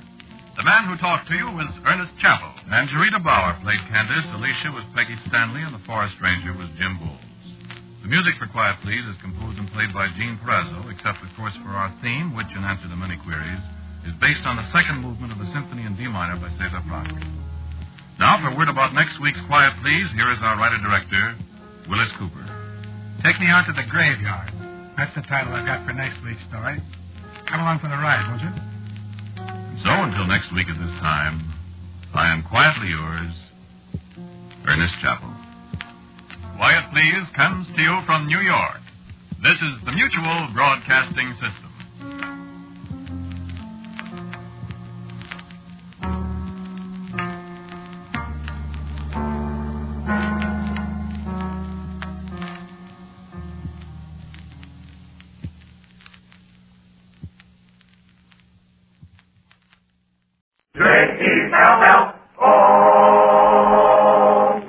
Program brought to you by Jell-O and Jell-O Pudding, starring Jack Benny, with Mary Livingston, Phil Harris, Dennis Day, and yours truly, Don Wilson. The orchestra opens the program with Mama.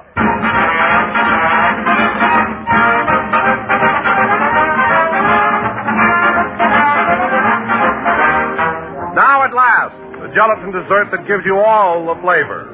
It's the new Jell-O, the gelatin dessert that keeps all of its full original flavor, no matter how long it remains in the package. Up until now, gelatin desserts constantly faded in flavor while waiting to be used, lost much of their real taste and tingle. But the new Jell-O is different. Today, Jell-O's deep, vivid richness is locked right into the tiny Jell-O particles where time can't touch it. Jell-O loses nothing on its way to you. It comes out of the package as rich and full-flavored as it went in. Just prove it for yourself. Open a package of Jell-O. Notice that there's no heavy, fruity aroma, no sign of escaping flavor. It's there in all its thrilling goodness. Order several packages tomorrow, and look for the big red letters on the box, so that you're sure it's the one and only Jell-O. In Jell-O, the flavor never goes away. We put it in, and it's there to stay.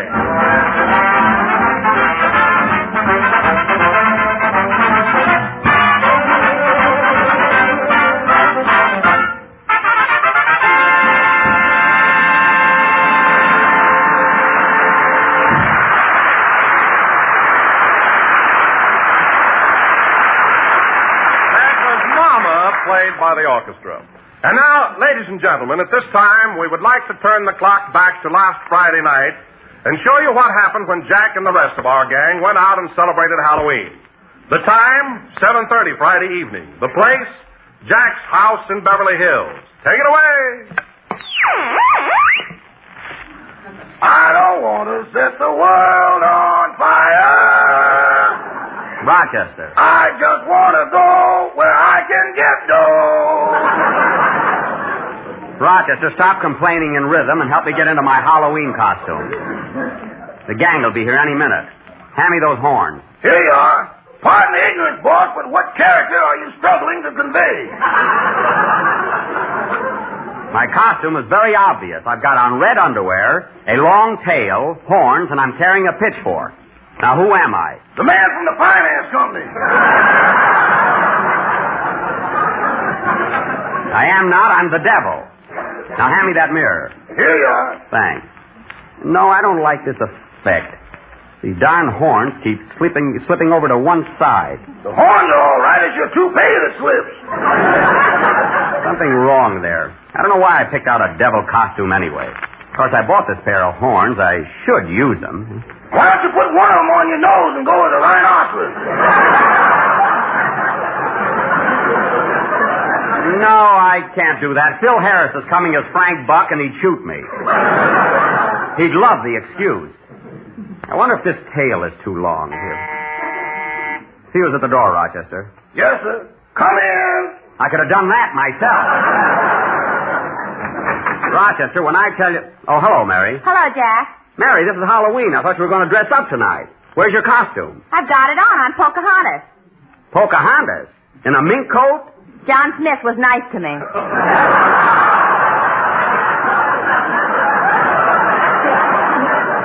Oh, you're a wampum digger, eh?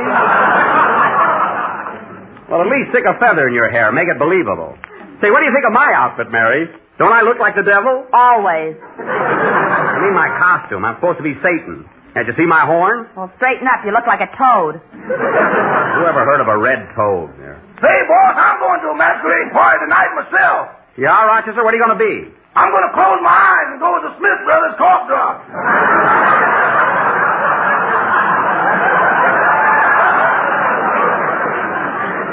Well, that's not a bad idea. Say, Rochester, why don't you keep one eye open and go as a period? How's that? I better keep both eyes open. My lady friend's a rover. All right, do as you please. Jack, what are we going to do tonight? Where are we going? I got it all figured out. Listen to this. First, we'll go to Claudette Colbert's house, and then I'll take a piece of soap and write Claudette loves Jack all over her window. Oh, you did that last year, and she came out and wrote Jack who? Well, this time she'll know Jack who. When Claudette comes out of the house, I'm going to grab her and give her a kiss. Now, there's only one guy kisses like Benny. You don't have to tell me, Deadlift.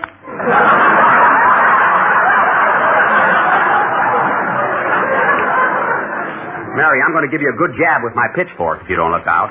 Well, anyway, after we leave Claudette... Come in, come in. Well, look what's hopping through the door. For Pete's sake, what an outfit. Hello, Jack, Mary. Hello, John. What are you supposed to be? Why, can't you tell I'm a kangaroo? Well, sure enough, you certainly look realistic, Don, with those long ears sticking up and that great big pouch. But say, I thought Dennis was coming with you. Where is the kid? Peekaboo.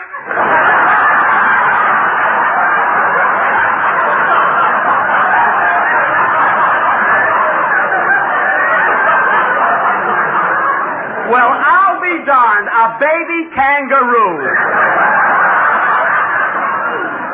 Here, climb out, kid. Here, I'll help you. Thanks, Mr. Benny. Imagine coming as a little kangaroo. You know, I was going to come as a floor lamp.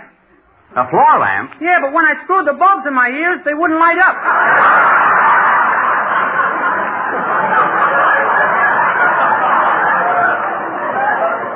Oh, that's terrible. Huh? Maybe I ought to see a doctor.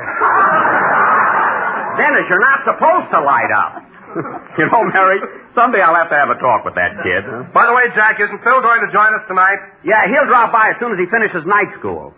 Say, Dennis, while we're waiting around for him, let's hear that song you're going to do on the program Sunday. Yeah, get over to the piano, kid. Okay. Oh, say, Rochester, did you ask our boarder, Mr. Billingsley, to tune the piano? He's very good at it, you know. We should have never let him monkey with it, boss. Oh, what's he done now? That man's crazy. He cleaned the piano keys with dental floss. Oh, Mr. Billingsley must think he's a dentist again.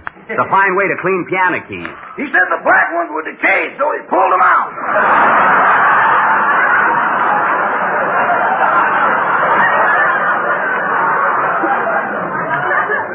Oh, my goodness. He broke 8 needles trying to give the leg Novocaine. Well, it's my own fault, I guess. Well, do the best you can, Dennis. Go ahead. Wait a minute, I'll answer it. Hello? Oh, hello, Phil. Are you still at night school? We're waiting for you. What? He's keeping you after school? What happened, Jack? Well, Phil got a 0 in spelling, so he gave the teacher a hot foot. Look, Phil, is your teacher anywhere near the phone? Well, tell her your father wants to talk to her. Yeah, your father. What are you going to do, Jack? I'm going to pretend to be Phil's father. You know, I'll talk like an old rube. Well, you got the right underwear for it. Quiet now, don't mix me up. Hello? Oh, hello, miss. This is Twitch Harris Sr. talking. Now, look, ma'am, I got to see my boy Philip right away, so I wish you'd let him off tonight. I'll write you a note explaining everything. I said I'd write you a note. That's a good one. What'd she say? She wants to know how come I can write and Phil can't.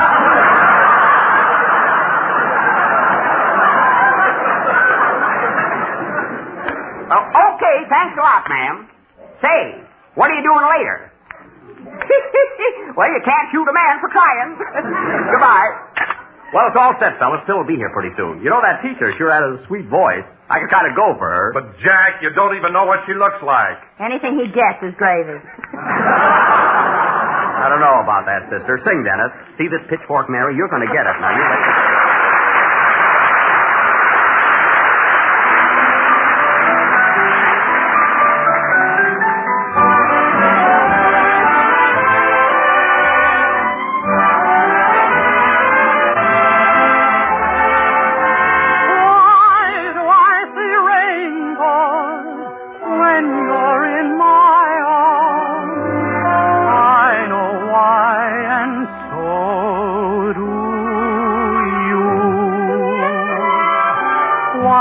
robin sing in December, long before the springtime is due. And even though it's snowing, violets are growing. I know why, and so do you. Why do breathe a sigh every evening, whispering your name as they do? And why have I the feeling stars are on my ceiling? I know why, and so do you. When you smile at me, I hear gypsy violins. When you dance with me, I'm in heaven. When the music begins, I can see the sun when it's raining, hiding every cloud from my view. And why do I see rainbows when you're in my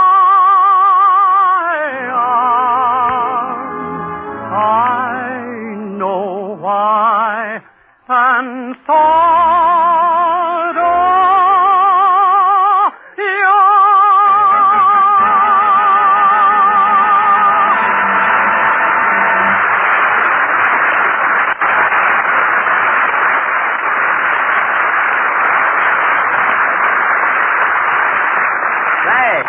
Hey, that was all right, Dennis. That song ought to go over swell Sunday. Thanks, Mr. Benny. Can I have something to eat?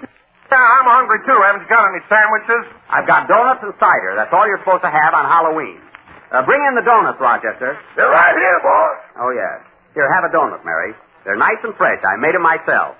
Jeepers, look at the size of the holes you got in them.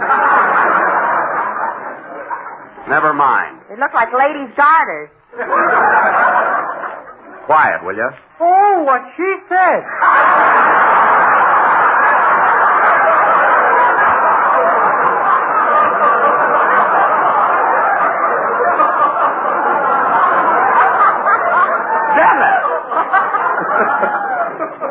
No use waiting. I gotta have a talk with that kid. Here, Don, have a donut. Have a donut and some of this sweet cider. Thanks. I think I'll have a glass of that myself. Pretty strong, Jack. Strong? Let me taste this. Well, I'll be darned. Oh, Rochester! Yes, boy! What did you put in this cider? A little Central Avenue vitamin!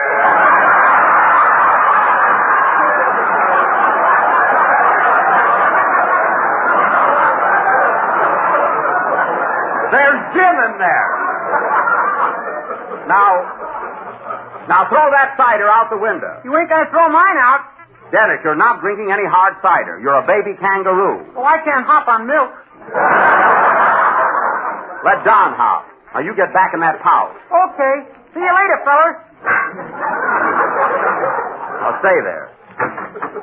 Gee, I wish Phil would get here so we can go ahead. Jack, look who's coming. Where? Oh, yes, it's Mr. Billingsley. Look, he's dressed like Marie Antoinette. Yeah. Oh, hello, Mr. Billingsley. Good evening, Mr. Benny. Having a little party, I see. Yes.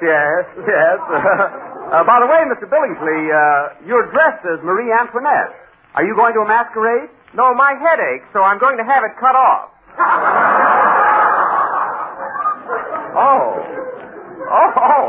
I thought you were celebrating Halloween like we are. You see, I'm Satan, and Miss Livingston is Pocahontas, and Mr. Wilson is a kangaroo. I used to be an alligator once, and now I'm an old bag.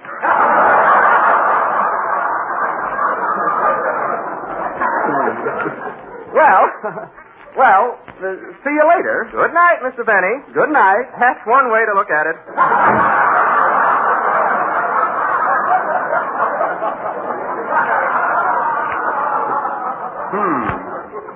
Strange fellow. The other morning for breakfast, he swallowed a raw egg and then drank boiling water for 3 minutes. I don't know. Well, there's Phil. Come on in, Phil.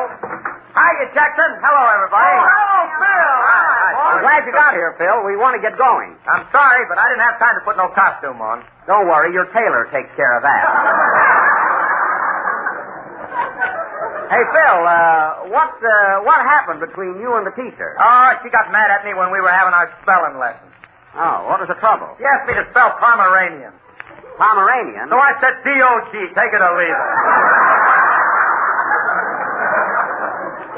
Well, at least you knew Pomeranian was a dog. That's something, huh? Well, we're all here, so come on, fellas, let's go. Hey, Don, you put on a lot of weight since last week. That's Dennis. It's a long story.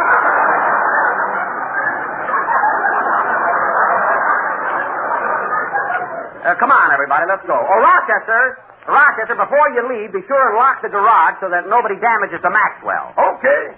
Remember last year, some kid got in there and turned it over. Yeah, we drove around for 3 days without even noticing. I noticed it. It was bumpy as anything. All right, this way, fellas. We'll all go out the side door. Oh, that's right. Boy, we really have fun tonight. You know, kid, first we'll go next door to Ronald Coleman's house, see? And then we'll Jack, go... here comes that little boy you hired as a gag man. Let's take him along. Oh, Belly Laugh Barton, eh? Hello, kid. Hello, Mr. Benny. Say, Belly, do you want to go out with us tonight? We're going to ring doorbells and raise the dickens. You're a little adolescent, aren't you, Bub?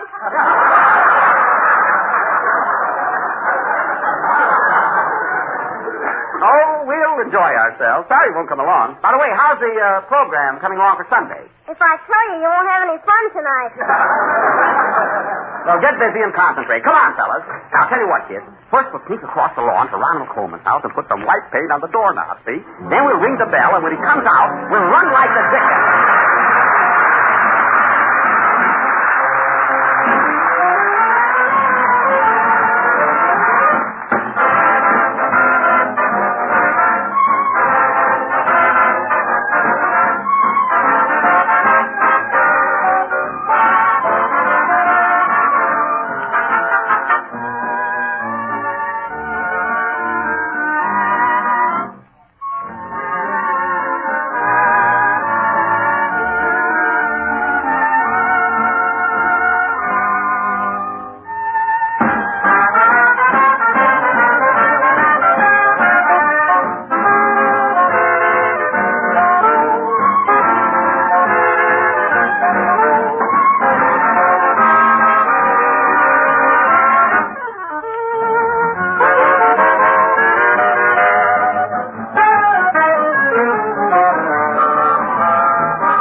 Gee, I rang Coleman's bell 3 times. Why doesn't he come out? Maybe he went to a party or something. Couldn't be a big party, or I'd have been invited. Ronnie and I attend the same affairs. Only he doesn't have to crawl in the window. Well, these Hollywood parties, who knows whether you got an invitation or not. Hey, fellas, I've got an idea. As long as Coleman isn't home, let's take this beautiful sundial here and put it over on my front lawn. His sundial? Yeah, it'll be a swell gag. 3 years ago, you took his flagpole. When's the gag over?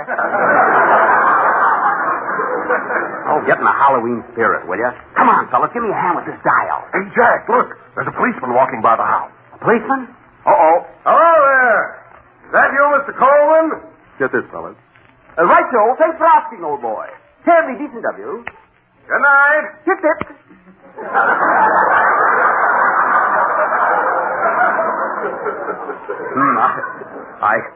I certainly fooled the blighter.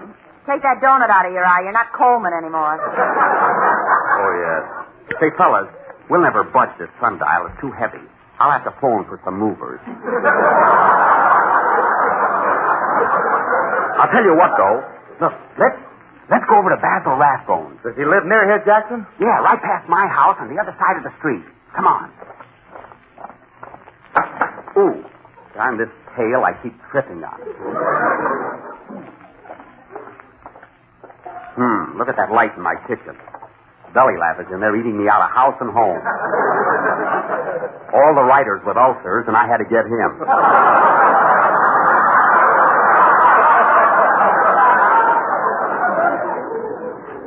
Oh, well. Oh, Jack, look at this. Where? Hey, wait a minute. Who wrote this on my sidewalk? Jell-O has that new locked-in flavor. The flavor never goes away. We put it in and it's there to stay. Who did this? Don't look at me. Kangaroos can't write. Oh, yeah? Now, Don, you go get a rag and wipe it off. I'll tell the sponsor. All right, you big fat tattletale. Leave it there. Now, follow me across the street, fellas. And we'll go to Rathbone's house. Quiet now. He will fix him good. Which house is it, Jackson? Wait a minute. I don't know whether this is Rathbone's house or the next one. I think it's this one. No, it's the next one. This is where Charles Boyer lives. Oh, that's right. Say, let's pull some gag on him. Yeah, maybe he's got a sundial we can lift. No, I'll just sneak up and ring his doorbell. Wait here, fellas. Hey, Jackson, next, here comes that cop again. Uh-oh. Hello there. Is that you, Mr. Boyer? Here I go again, fellas. Good evening, officer. Beautiful night. Beautiful. Yes, it is. Good night, Mr. Boyer. Bon Sawyer. Lucky I can speak French. Hey, Jack, let's get away from here. The policeman's liable to come back. Right at that. I'll tell you what. Let's go through this driveway and sneak over to Bastone's backyard. Now, follow me, fellas. Everybody quiet.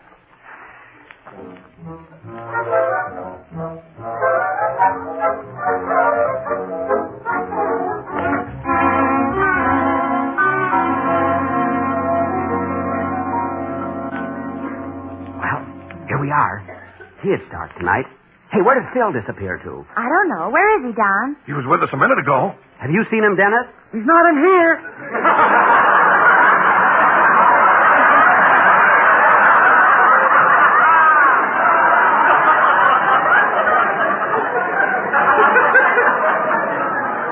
Of course not. Here he comes now. Where have you been, Phil? Boy, am I wet. Why didn't you tell me that Rathbone had a swimming pool? Why don't you watch where you're going? I swallowed enough water to last me the rest of my life. Well, it didn't hurt you to go on the wagon even for a second. Now, wait here, kid. I'm going up and knock on the door. When Rathbone comes out, hide in the bushes. Wow, will he be furious? Oh, be careful now, Jack. Don't worry about me. Now, quiet. Get ready, fellas.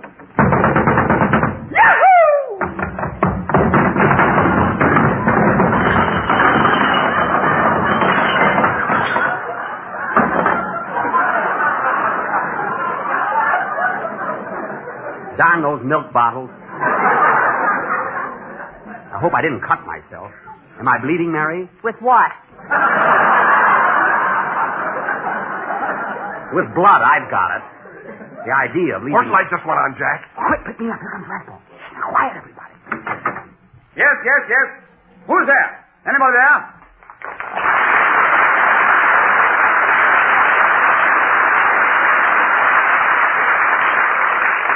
I say, is anybody there? Must be some of those Halloween pranksters. Now, look here, you children. I don't want any more of this disturbance. I've got to get up early in the morning. I'm making a picture. What a ham.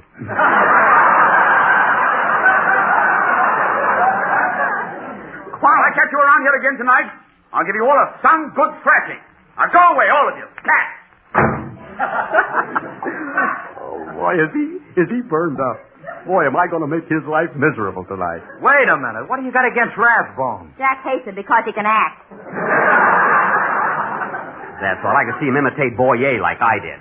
Now, fellas, this time I'm going to grab this big rock here and throw it up against the door. Oh, you can't take those steps again, eh, Daddy? I can climb, only this will be more annoying. Now, here goes. I'm going to throw the rock. 1. Phil, what are you doing back there? Nothing. Well, get away.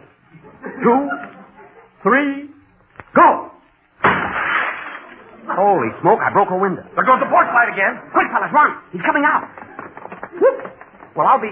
Hey, what is this? Come on, Jack, hurry! Run! I can't run. That darn Phil Harris tied my tail to this bush.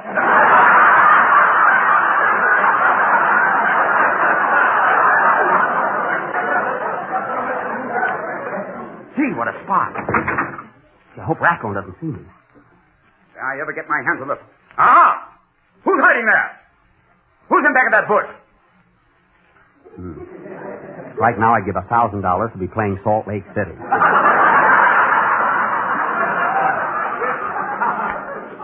Gee, here he comes. Well, may I inquire the name of the moron behind that mask who goes around breaking windows? Who are you?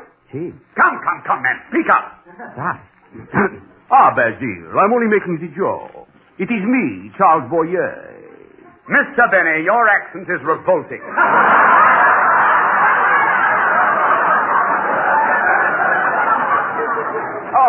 Hello, Basil. Hello, how'd you know it was me? You wore that same costume last Halloween when you tipped over my jog house. Oh. I want that dog back. Where is he? Well, he had pups today. You're a fine Sherlock Holmes. Now, look, Basil, I'm sorry I threw that rock. It was an accident. Accident or no accident, you'll pay for that window. All right, I'll pay for it. Mr. Benny, what are you doing there? I'm untying my tail. What do you think I'm doing? I'm very sorry about the whole thing, Basil. I won't bother you any more tonight. I'll go and join my gang. I suppose you're going to continue this mischievous business. Well, listen, to tell you the truth, we're going over to Charles Lawton's house. You know those flower pots he's got on his front porch? Yes. Well, listen, we're going to tip him over one by one. He'll go crazy when he hears that racket. I dare say, Lawton has a fierce temper. You said it. Well, so long, Basil. Happy Halloween. Goodbye. Lawton's house, eh? Telephone. Wait a minute, Jack, old boy, I'm going with you. What? You going to join us? I'll tell my wife. Did that later, darling? Hey, fellas, have I got a surprise for you? Come on, Basil. Yippee! Here, listen, here's what we'll do. First, we'll go to Lawton's house. Then we'll go over to Claudette Colbert's and ring the doorbell, see? And when she comes out, I'll grab her and kiss her, and you can kiss her, too.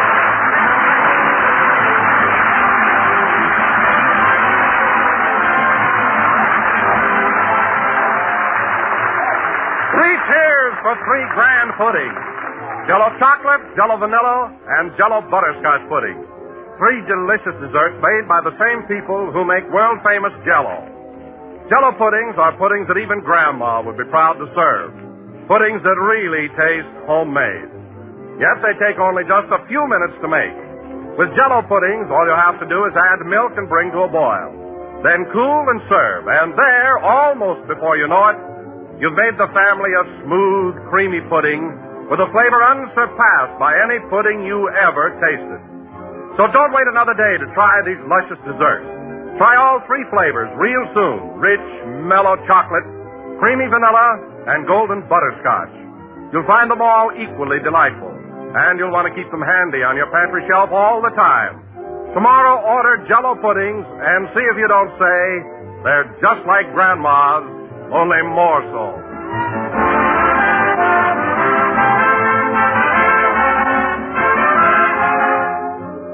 This is the last number of the 5th program in the current Jello series, and we will be with you again next Sunday night at the same time. And now, ladies and gentlemen, I would like to thank Mr. Rathbone for appearing on our program tonight. Also, at this time, I would like to announce that the motion picture drive for the community chest this year starts tomorrow, November 3rd. I'm sure that all of us here in Hollywood will do our bit, and I hope all of you will contribute to your local chapters. Good night, everybody.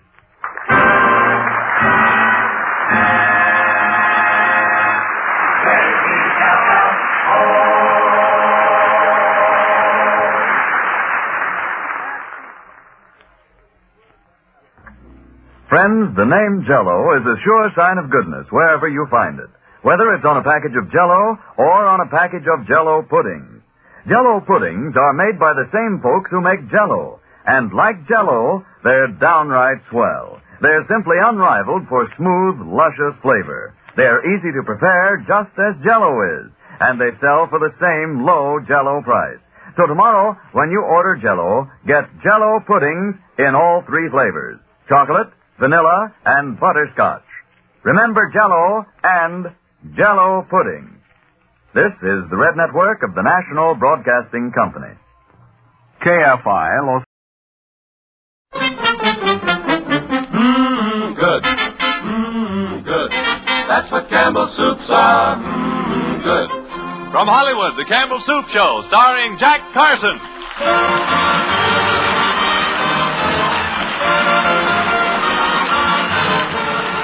Listen to Jack Carson, Freddie Martin and his orchestra, Arthur Treacher, Jack's nephew Tugwell, played by Dave Willock, little 8-year-old Norma Jean Nilsson, Irene Ryan, and yours truly, Del Sharbutt.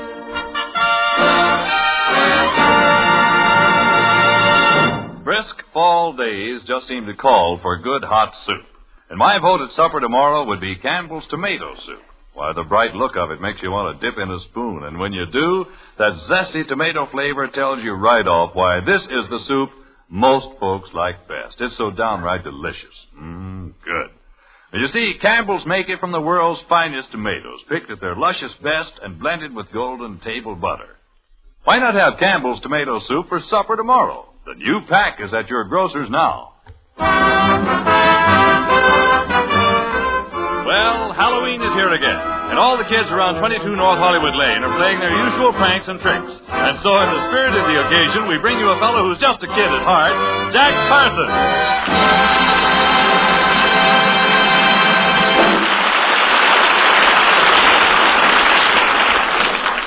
Gee, Uncle Jack, I don't see why I have to stay in tonight. Gee, it's Halloween. All the fellas go out. Well, it's all for your own good. I just don't want you on the streets tonight getting into trouble with those hoodlums you run around with. Uncle Jack, they're not hoodlums. Tugwell, I have spoken.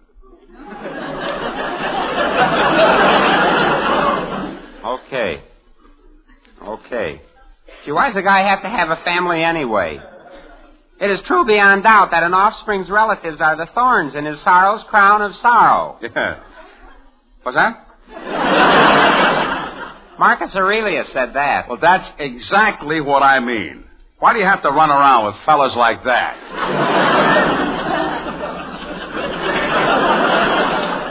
I'm talking about a man who's been dead 1,000 years. Huh? He was a famous Roman poet. Oh, him. Well, why didn't you say so? Fine, well, I don't like to spoil your fun on Halloween, and that's why I'm having this little party here tonight for Norma Jean. Yeah. Well, it sure will be exciting playing games like Pin the Tail on the Donkey. Take my word for it, Tugwell. You'll have plenty of fun right here. Mr. Carson. Yes, what is it, Fisher? I've been making preparations for the party, sir, and we'll have to buy some paper hats and favors and noisemakers, you know. Well, there's really no need to go to all that expense. I've got some paper hats that I brought home from that New Year's Eve party. Yes, sir, but they don't have the Halloween flavor. They really should have a picture of a witch. A witch? Yes, sir. And these hats have a picture of the little New Year's baby. Well, just draw a black hat on him and put a broom through his dighty.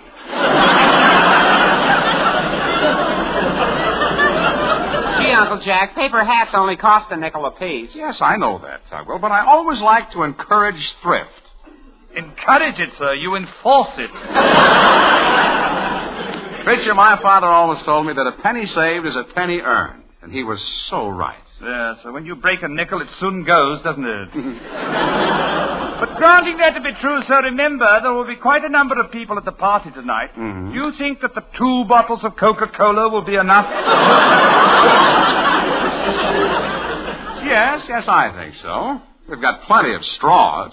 Well, then, sir, what about the noisemakers? Oh, we won't need them. 6 straws in 1 bottle of Coke ought to create something. Yes, it should be a lot of fun. And when we get finished, we can play Spin the Bottle. When he plans something, there's no waste. Thank you, Creature. Now, I think I've got some orange ribbon up in the attic. Creature, you go upstairs and get it. And Tugwell, when that pumpkin I ordered from the grocer's gets here, I'll let you cut out a face in it. Then we'll put a candle inside of it. Come in. Hello, everybody. Hi, Norma Jean. Well, hello, honey. Well, I guess you're all set for the party tonight, huh? I sure am. And my mother said that as long as I'm over here, I can stay up till 9 o'clock. Oh, that's wonderful. And you'll have lots more fun here than going around the neighborhood playing tricks or treat.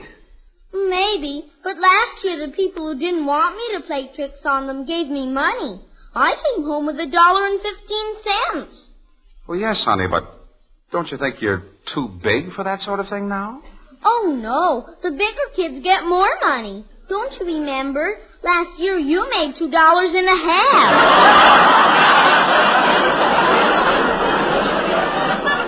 Oh, Gene, I only went along as a companion. I kept you company. You kept the money, too. I donated that money to a very good cause, our grocery bill. Well, the party tonight will be a lot of fun, ducking for apples and... Well, sir, I finally located the orange ribbon. Here it is. Oh, swell, Pete. So, honey, would you mind running along home now? We're going to decorate the room, and I want it to be a surprise for you. All right. Goodbye. See you later, honey. Let's see now, teacher. Oh, you found a lot of gay things, didn't you? These orange and black napkins will be fine, but... And we'll need some doilies and some place cards, too. Come on, teacher, we'll go down to Miss Ryan's store. I'm sure she has a stock of novelties down there at her knick-knack nook.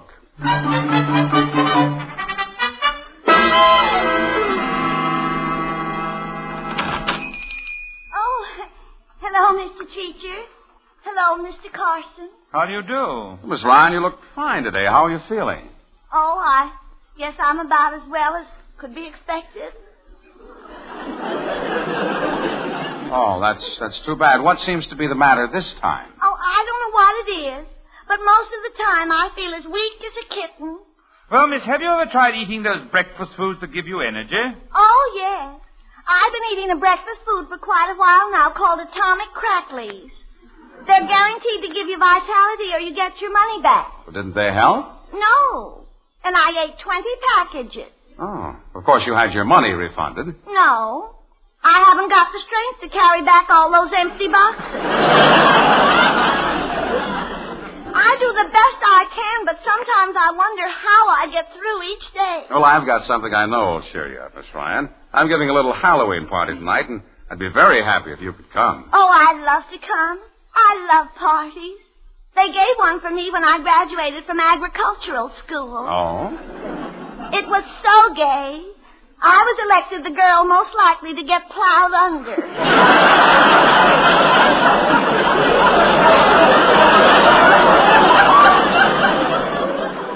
Yes, that must have been nice. I need some noisemakers, little favors for the party tonight. I see you have a stock of them over there on the table. Yes, just look around. I'm sure you'll find quite an assortment of... Oh, will you excuse me? Here's another customer. Oh, it's Miss Montenegro. Oh, buenos dias, Mr. Ryan. I brought back that book you recommended. It was wonderful. Hey, Treacher, get a load of that gorgeous girl that just walked in. Oh, I say so. She's a knockout, isn't she? Did you enjoy the book, Miss Montenegro? Oh, see, it was magnifico. I love so much this story about the muscular, red-blooded American men. My name is Carson.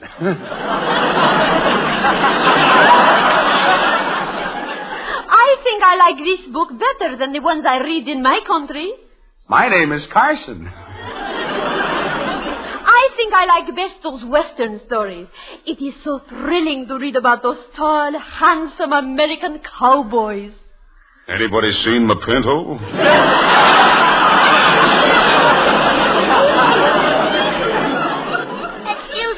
Montenegro, but this is a friend of mine, Mr. Jack Carson. How do you do? Oh, pardon me, senor. I did not see you standing there. I don't know why not. He was on all four sides of you. Oh, senor, it is such a pleasure to meet the real American man. I am excited to pieces. Really? I'm kind of falling apart myself.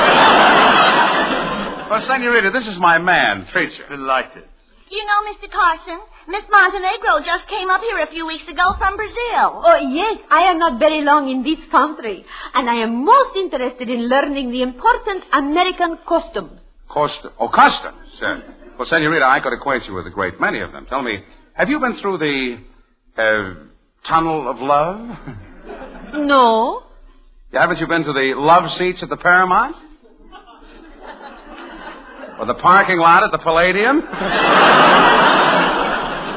No. This girl's going to have to take the whole 4-year course. I've got a grand idea, Mr. Carson. If Miss Montenegro wants to learn about customs, why don't you invite her to your Halloween party? Say, that is a good idea. I know you'll enjoy yourself, Senorita. I'm going too, and we could go over there together. All right, I will go. Wonderful. We'll expect you then. By the way, Senorita, what is your first name? Conchita. What is that again? Conchita. Didn't you hear me? Yes, but I like to hear you say it. Why? Well, it's hard to explain, but I get sort of a sinking feeling. Like I was walking barefooted through a tub of Jell-O.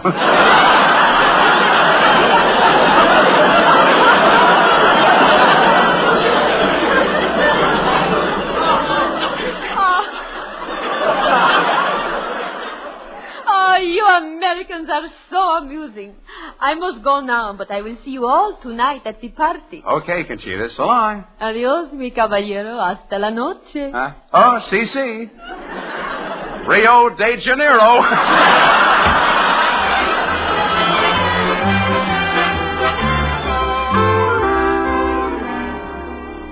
I know I've got a Spanish dictionary somewhere in this house. I wonder where Treacher put it. Come in. Hello, Jack. What are you doing? Oh, Del, I've lost my Spanish dictionary, and I can't find it. Well, what do you need it for? Well, I'm having a Spanish girl as a guest at a party tonight, and I want to sort of compliment her when she arrives. Oh, well, I speak some Spanish, Jack. I can give you a few phrases.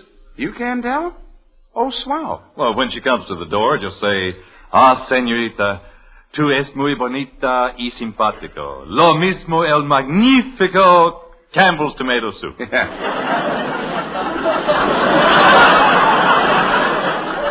That's great Spanish. What's Campbell's tomato soup doing in there? Well, you want to flatter her, don't you? Yes. Well, that means, good in any language. Oh, I know that, Del, but you're not helping me. This girl has just come up from South America, and she's interested in the North American custom. Well, you really should introduce her to me, Jack. Now, I could tell her about the great American custom of starting meals with bright, inviting plates of Campbell's tomato soup. The new season's pack is at the grocer's right now, and it's time to stock up. Well, everybody knows that, Del. Look, I want to make a hit with this girl. Can't you give me some romantic things to say? Well, sure, Jack. Just say this to her. Linda muchacha, tus ojos son muy brillante y luminoso. That's a compliment for her eyes. Yes, I'm afraid to say it.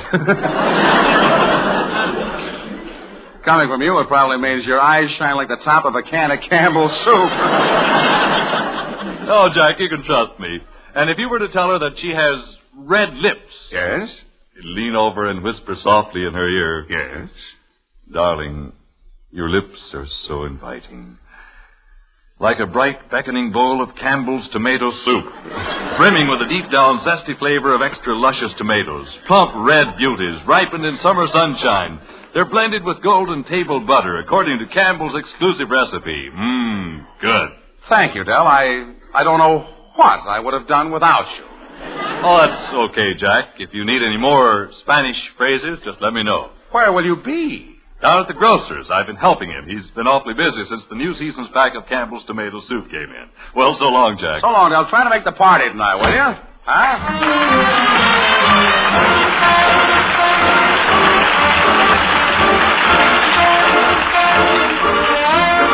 Now, the the magic music of Freddie Martin and the Martin Men with the Coffee Song.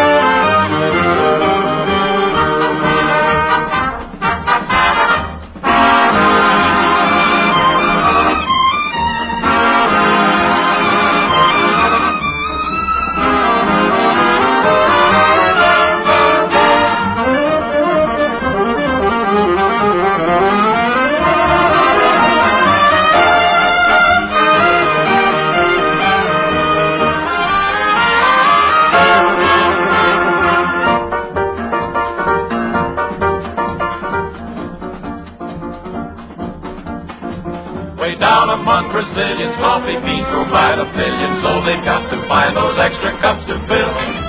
They've got an awful lot of coffee in Brazil. You can't get cherry soda, cause they've got to sell their quota, and the way things are, I guess they never will.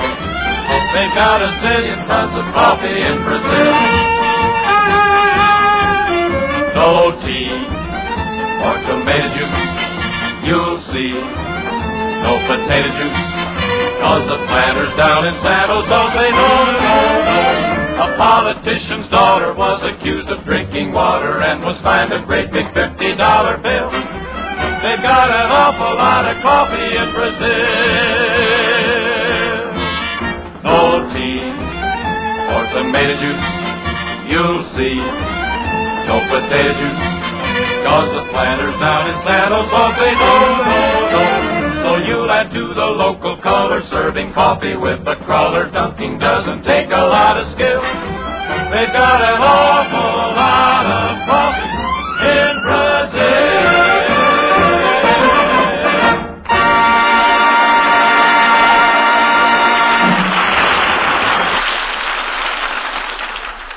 Uncle Jack, shall I put this lighted pumpkin in the window? Yeah, that's a good idea. Miss Ryan and Senorita Conchita should be here any minute. I thought you were giving this party for me, Mr. Carson. Oh, I am, honey. Well, all you've been talking about is the Spanish girl who's coming. Seems to me you're awfully interested in her. Oh, Norma G., don't tell me you're jealous. No, but I thought I was your girl. Well, you are. It's just that Conchita's from South America, and I thought it would be nice to entertain her. That's just it. If she just arrived from Brazil and you're the first American man she's met, she might fall in love with you. Oh, things couldn't be that bad in Brazil.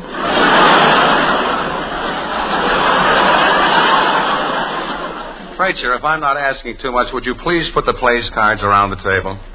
You know, this room really looks festive with all the decor. Oh, there's the door. I'll get it. Well, here we are, Mr. Carson. Hello, Miss Ryan. Well, and Conchita. Ajá. Buenas noches, señor. Tengo mucho gusto de estar aquí. Me alegro de que usted me invitó a su fiesta. Oh, certainly. Just name the place. Well, I mean, come in. The party's all ready to start. Good evening, Miss Montenegro. Oh, that's right. You already know Treacher, don't you? And this is my nephew, Tugwell. Hello. Hello. And this is little 8-year-old Norma Jean. Oh, good evening, Nina. Now, Norma Jean, remember the good neighbor policy. Treacher, take their coats. Yes. My, that's a beautiful dress you're wearing, Conchita. Oh, you like it then? You're sure you're not dissatisfaction? No, I'm not dissatisfaction. In fact, I'm very hallelujah. Well, come on, let's get the party started. Nobody said a word about my dress. I know a swell game I'll bet Conchita has never played.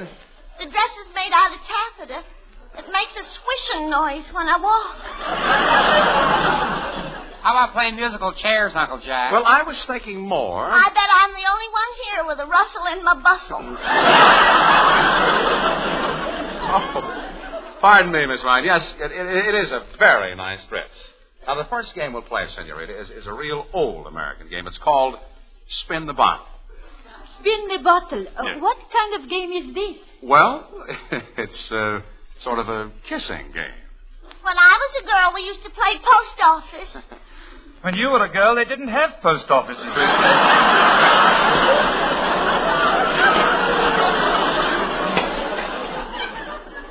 Tracy, will you please stop interrupting?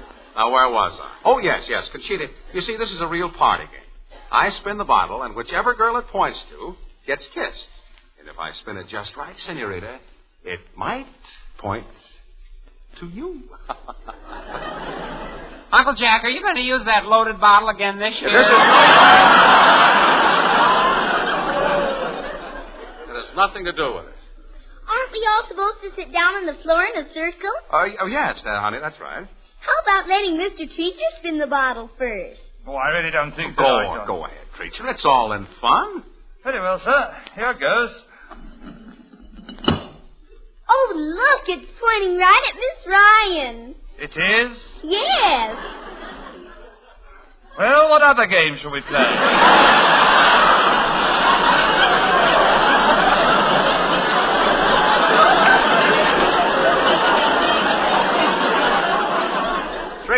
Tracy, you've got to be a sport about this thing. All you have to do is kiss Miss Ryan. Oh, Mr. Carson, I'm afraid I'm really too old to play kissing games. Oh, no, you're not. Oh, yes, I am. Oh, no, you're not. Oh, yes, she is.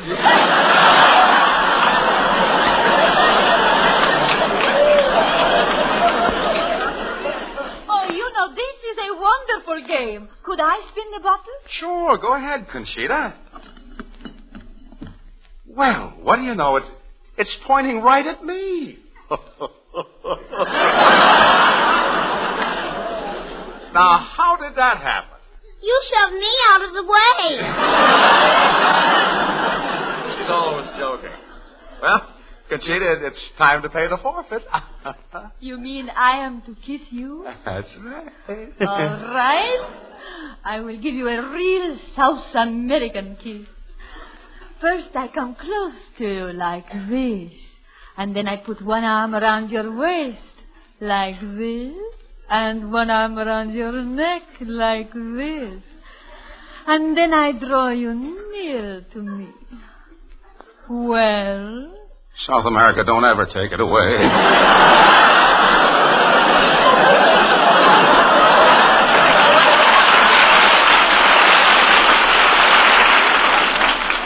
Well, Conchita, I'm waiting. Oh, my goodness. Look at the clock. I did not realize it was so late. Late? It's only 8:30. Oh, I know, but my father is very strict. I have to be home before 9 o'clock. 9 o'clock? Oh, see, once a young man and I were talking in the patio after 9 o'clock, and my father shooted him with a gun. He shooted him? See? Maybe I better get home then. I wouldn't want to be shot stone cold dead in the patio. Tell you what, you folks go ahead with the party and I'll drive Conchita home. Ah, that is very nice of you, senor. But to ride in a strange man's car is not permitted without a chaperone. Chaperone? Oh, you don't need a chaperone with me. I'll be plenty of company. Mr. Carson, I'd be glad to act as chaperone if you want me. Oh, thanks, just the same, Miss Ryan. But it's a long trip, and I'm afraid you might get tired. Listen, I've got a swell idea, Conchita. The chaperone is supposed to be a woman, isn't that right? Yes. Well, that simplifies everything. We'll take Norma Jean. But she is just a little girl. She won't be grown up for 10 years. Well, we'll take the long way home. Get the senorita's coat, Tricia. Come on, honey. Mr. Carson, it's getting near my bedtime. On the way home, I might get tired and fall asleep. Yes, that could happen. Well, let's go.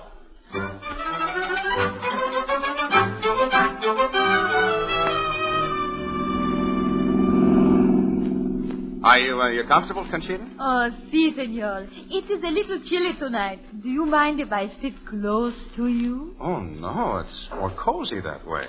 Norma Jean, are you cozy back there? How can I be cozy? I'm sitting in the back seat with a spare tire. Yes, well, just rest your head against it, honey, and maybe the Sandman will come.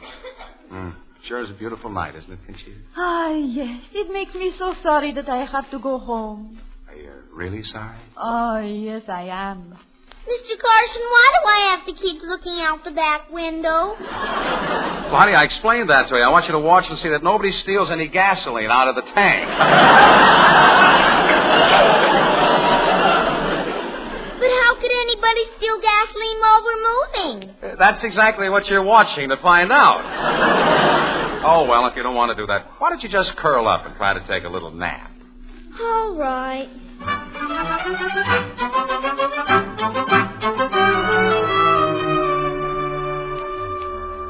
Senor, it certainly took a long time to get to my house. Really? I wonder what took us so long. Well, I think one reason is because you drove around this block 27 times. Really?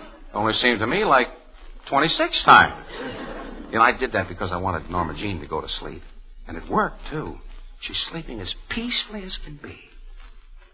You know, Conchita, you're one of the prettiest girls I've ever seen. Ah, gracias, senor. You probably won't believe this, but I haven't had very many dates with South American girls.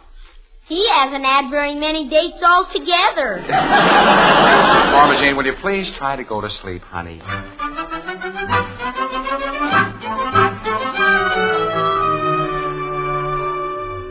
Norma Jean, aren't you asleep yet? No, not yet. Mr. Carson, why don't you sing me another lullaby and rock me at the same time? Well, okay. Rock-a-bye, baby, on the treetop. When the wind blows, the cradle will rock. When the bough breaks, the cradle will fall. And down will come baby, cradle and all.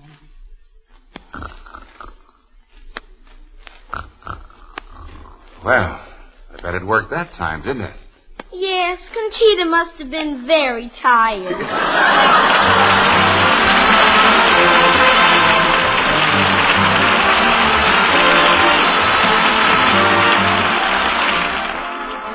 Don't go away, folks, because Jack Carson will be back in a moment with Norma Jean and their song. Say, you mothers, I've got a tip on how to be more popular than ever with the family. Don't let a week go by without serving Campbell's tomato soup. Oh, come now, Mr. Sharbert. You're not going to try to pretend you thought that up, are you? Well, Mrs. Harper, I do think it's a swell suggestion. And so have millions of mothers for a long, long time. Why, I know a dozen families who have Campbell's tomato soup even more often than once a week. We do at our house. Sometimes for lunch I fix it with milk, as cream of tomato. And a grand lunch it is, too. To have at home or to go traveling to school piping hot in a vacuum bottle. Youngsters and grown-ups always welcome the lively, zesty flavor that comes from red, ripe tomatoes blended just so with fine table butter and a hint of seasoning. Good. You bet it's good. Want to remember to stock up on the new pack Campbell's tomato soup tomorrow? Good. Good. That's what Campbell's soups are. Good. And now, folks, Norma Jean and the Martin men and myself have a musical message for you. As you know, my name has been on the ballot for County Commissioner of North Hollywood. We just want to urge all of you on Election Day to exercise your privilege as a voter. Here in America, everybody has a voice in running things, and who knows, all it might take is one more vote. In other words, fellow cats, mesh your gears. Won't you lend your politic ears? Yeah. I've a burning message, listen, and I will quote. He will quote. I'll donate you a hand. Bam. A platter of fried frim-fram. And you'll give away a haircut with every vote. Unquote. He's a hip candidate. A square deal for every gate. The waltzes by Brother Strauss, a cement mixer in every house. Hey! Vote for him. I'm the guy. He can get you some shoes like pie. At the racetrack, I can give you the winning goal. Get on that boat. Parlez-vous entre nous. That's French. A little of boot for two. You dig me and I'll dig you, so we quote one more boat. One more vote. Stuff McDuff, lay it on and we'll have enough. When he wins, he'll give a ball at the City Hall. That's not all. Vote will seal Joe McNeil. We'll cook up a groovy deal.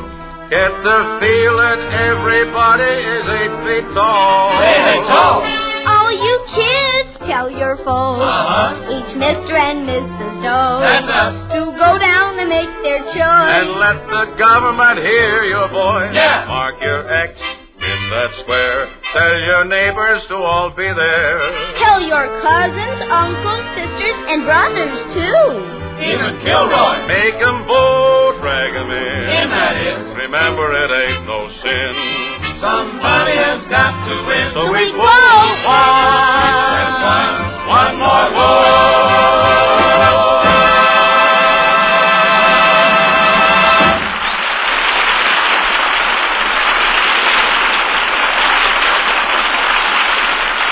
Well, that knocks it for tonight, folks. Thanks for dropping in. See you next Wednesday. Tomorrow night.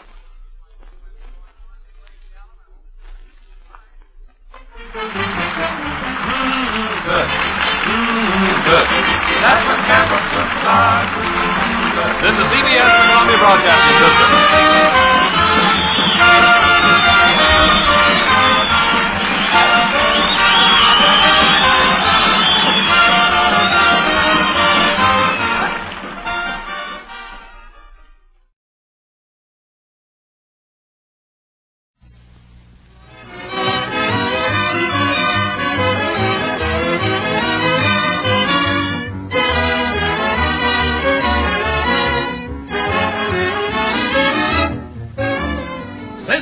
Presents The Nebbs, starring Gene Lockhart and Kathleen Lockhart as Rudy and Fanny Nebbs.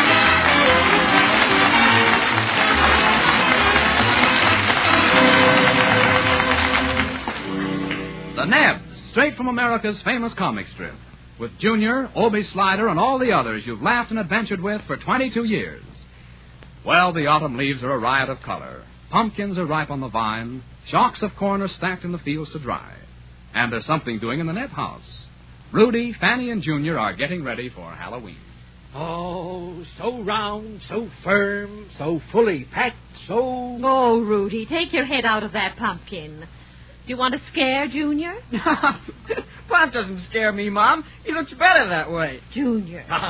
There's nothing like a nice, big, round, yellow pumpkin, eh, Junior? Well, I like them better when they're flat and brown and have a crust around them. Well, there are plenty of pumpkin pies for our party tonight. I made 6. 6? Why, when I was out in the kitchen, I only counted 5.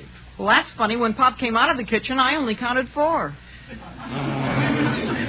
That reminds me. Junior, will you go out in the kitchen and get me, Just a minute. You two leave those pies alone. I don't want any pie. I want some bicarb of soda. A little exercise might help. Now, will you boys please give me some help with these Halloween decorations? And Rudy, stop walking under that ladder. Jeepers, Pop, don't you know walking under ladders is bad luck? I have better luck walking under them than up them. Every time I climb a ladder, I see spots before my eyes. What's the matter, Pop? Dizzy spells? No, Junior, dirty walls. And your father's going to have to clean them. You see what I mean, Junior? I wonder what everybody's bringing to the party tonight. Why should they bring anything?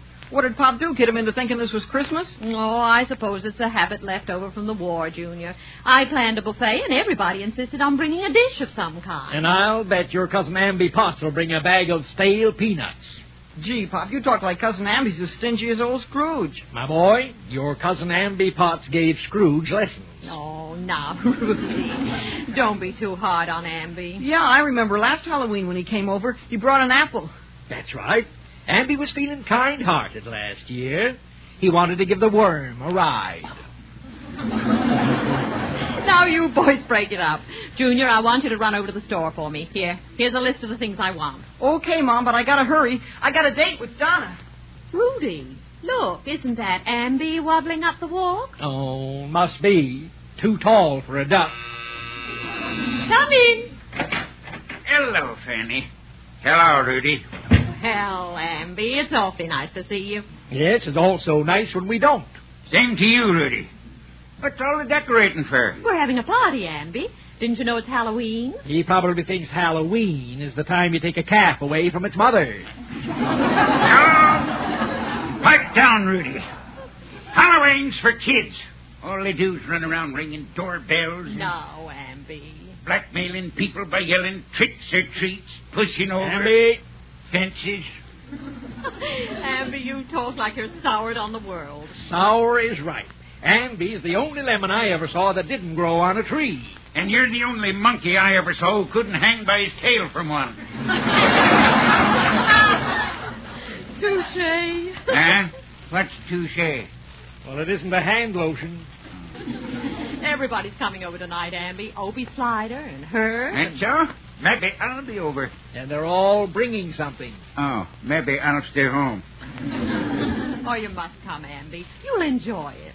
I should think you get awfully tired living alone in that house next door. Not half as tired as we get having you live next door. Now, Rudy. Oh, Fanny, I don't pay no attention to little big shots here. Why, if I took exception to what he says, I'd rough him up till he looked like my ex-wife made me look. Good old Sylvia Appleby. Now, there's a girl. You said it, and she can stay there. No, you men stop talking about Sylvia. What's wrong with her, besides being a gossip? She talks too much. No wonder Amby didn't know what day this was.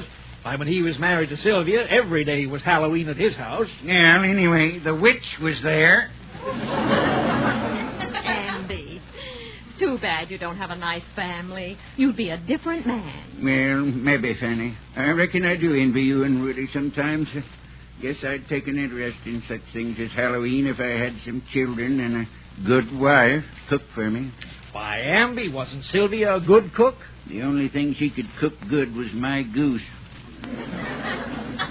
It'd be right nice to be like you folks, having friends drop in for dinner and them bringing the dinner. Well, Amby, maybe you'll find the right girl yet. Girl? Any woman in his age group is no girl. No, be quiet, Rudy. My place sure needs a woman's touch, Fanny. House needs cleaning. Amby, I have an idea.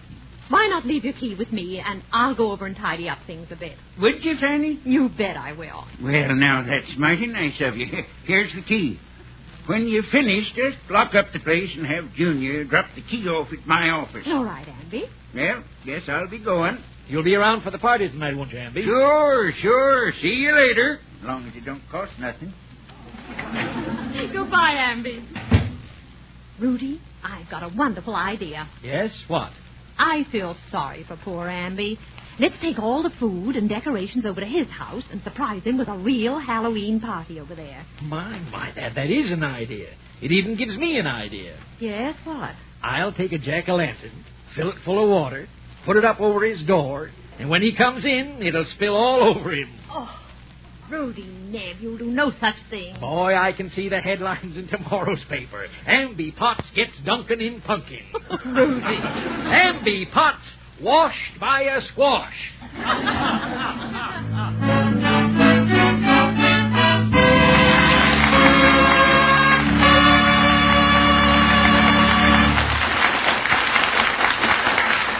We'll return to the Nebbs in just a moment. But first, here's a suggestion.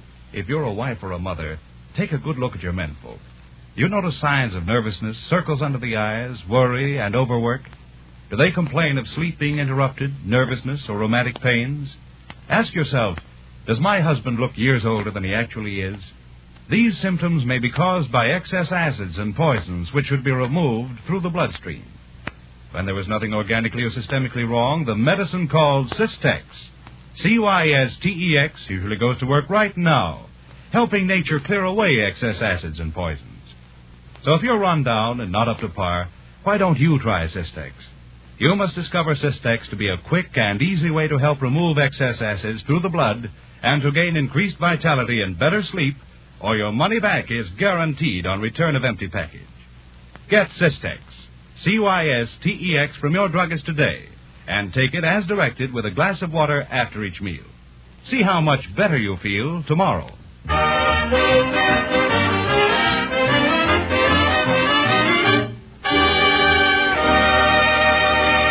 And now, back to the Nebbs. Fanny, you could have thought of something a lot easier than holding our Halloween party over at Amby's house. You just get started over to Amby's with those decorations. Here, Mom, I got the things you wanted at the store. Oh, thank you, Junior.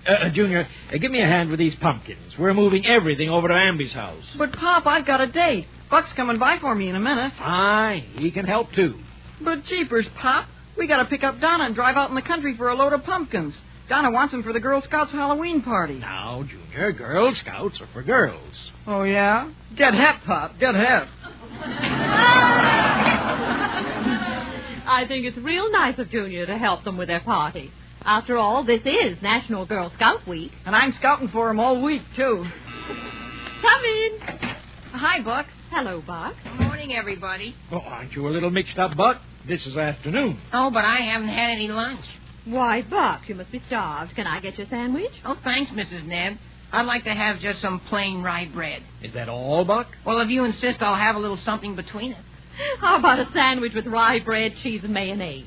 No mayonnaise, thank you. Instead, I'll have mustard, pickles, sliced tomato, lettuce, and cheese melted on a hamburger. Well, excuse me, Buck. I'll see what I can do. Your mother is very hospitable, Junior. And so's your appetite. It welcomes anything. Well, Buck, I like to see growing boys eat. Oh, it isn't that I'm so hungry, Mr. Nebb. I just don't want to catch anemia. Why, you don't look like there's been anything ever wrong with you. Well, I had a light touch of hangnails last week, but I'm getting over it now. Say, Buck, we better get going. Donna's probably at home sitting on pins and needles. Well, if she is, she'll get up. Now, while you boys are waiting, how about helping me take some of this Halloween equipment over to Amby Potts? Oh, Pop. Here's your sandwich, Buck. Oh, thanks, Mrs. Nebb. Junior, do you want to help me carry it? No, to carry that sandwich, I'd need a bucket. Now, you boys be careful and drive slowly. Oh, we'll have to in my jalopy. Now, Buck, it's too bad you don't have a girl to take along. Well, I wanted Buck to let me get him a blind date. Oh, no, thanks. I got stuck with a blind date once. I had a terrible time. Ugh. Where did you take her, Buck? No place. She just sat at home in her playpen and chewed on a rattle.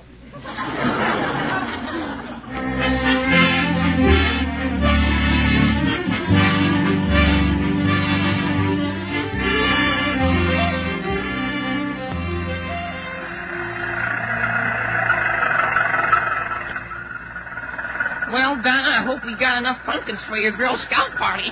Oh, these will be swell, Buck. Practically a whole jalopy full. Jeepers, there's hardly any room to sit in here. Say, I got an idea, Donna. What is it, Junior? Well, instead of me holding so many pumpkins, how about you holding the pumpkins and let me hold you? Why, Junior Neff, I'll do no such thing. Well, who do you think you are? Van Johnson? If you was, Donna, you'd be holding him.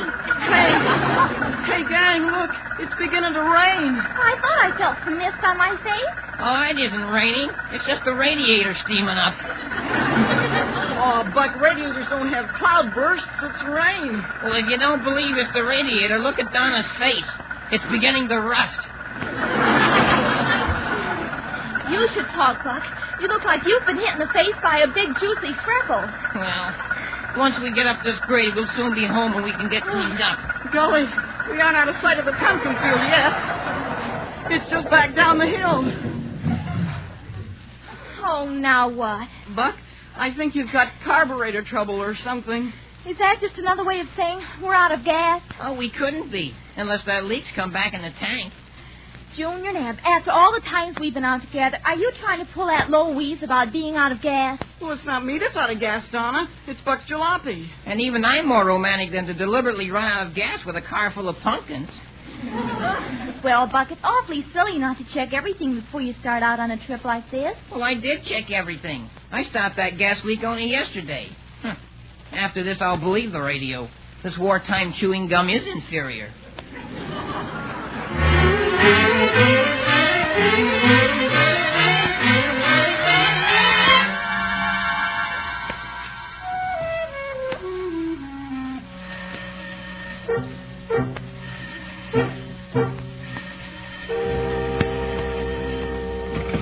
Hello? Hello, Mrs. Nebb? This is Buck. I called to tell you Junior may be a little late. Well, what's the matter, Buck? Well, we were coming home when the jalopy stalled. And when we got out to see what the trouble was, it rolled back down the hill. But, Buck, where are the pumpkins? They're back in the field. Well, what about your car? It's in there with the rest of the pumpkins. Come in. Hello, Fanny. Well, it's Obie Slider. Hi there, Buglebeak. Hello, Adam Brain. Say, I thought you folks were going to have a Halloween party. We are. Why do you think I'm carrying a pumpkin under my arm? Oh, is that a pumpkin? I thought it was your head. We're having a party, all right, Obie. Well, from the looks of this living room, you've already had it. Well, you see, Obie, Fanny had a bright idea. Well, naturally. She's the only one around this house who could have a bright idea. Obie, we decided to surprise Amby Potts and have the party at his house. He came by today, and I felt sorry for him. Amby's terribly lonely. Well, did you ever see a skunk that wasn't? We had our house half decorated, and now we're moving the party over there. Well, the only way Amby'd ever have a party is to have somebody take it to him. What have you got in that paper, Sack? Well, here, Fanny. Now, this is mine and Hepsy's contribution to the buffet supper. That's awfully nice of you, Obie. There's some homemade donuts, a pie, and 2 fried chickens. Less a couple of drumsticks that disappeared on the way over. I'll take these things over to Amby with the rest of the food. Here, Obie. You can help me take some stuff over. I'm going to put you to work. Oh, I knew I should have sent Hepsy this trip. What's the matter with Junior? He'd come in mighty handy here. Junior and Donna went with Buck to get some pumpkins for the Girl Scouts Halloween party. This is National Girl Scout Week, you know. Well, boys will be Girl Scouts. I remember when I was a Girl Scout. Oh, Rudy, stop bragging. You know what I mean, Fanny. When I was a Boy Scout, I learned plenty. I did my good deed every day. I learned courtesy, kindliness, courage. Rudy, you surprise me. I also learned to be stingy, thrifty. Of course you're going to tell us you were an eagle. Of course you're going to tell us you were an eagle. Of course you're going to... Tooth. Yep. To the Elks gave me a tooth. Yep. To the Elks gave me a tooth.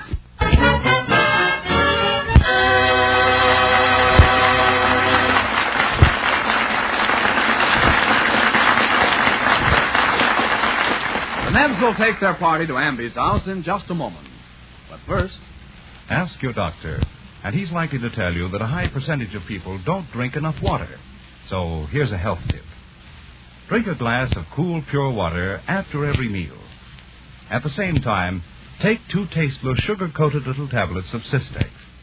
The Cystex, you see, goes right along with the water and helps nature clear away excess acids, which, if too concentrated and if allowed to accumulate, may cause rheumatic pains, loss of energy, make you nervous, and what is of prime importance, may interrupt your sleep.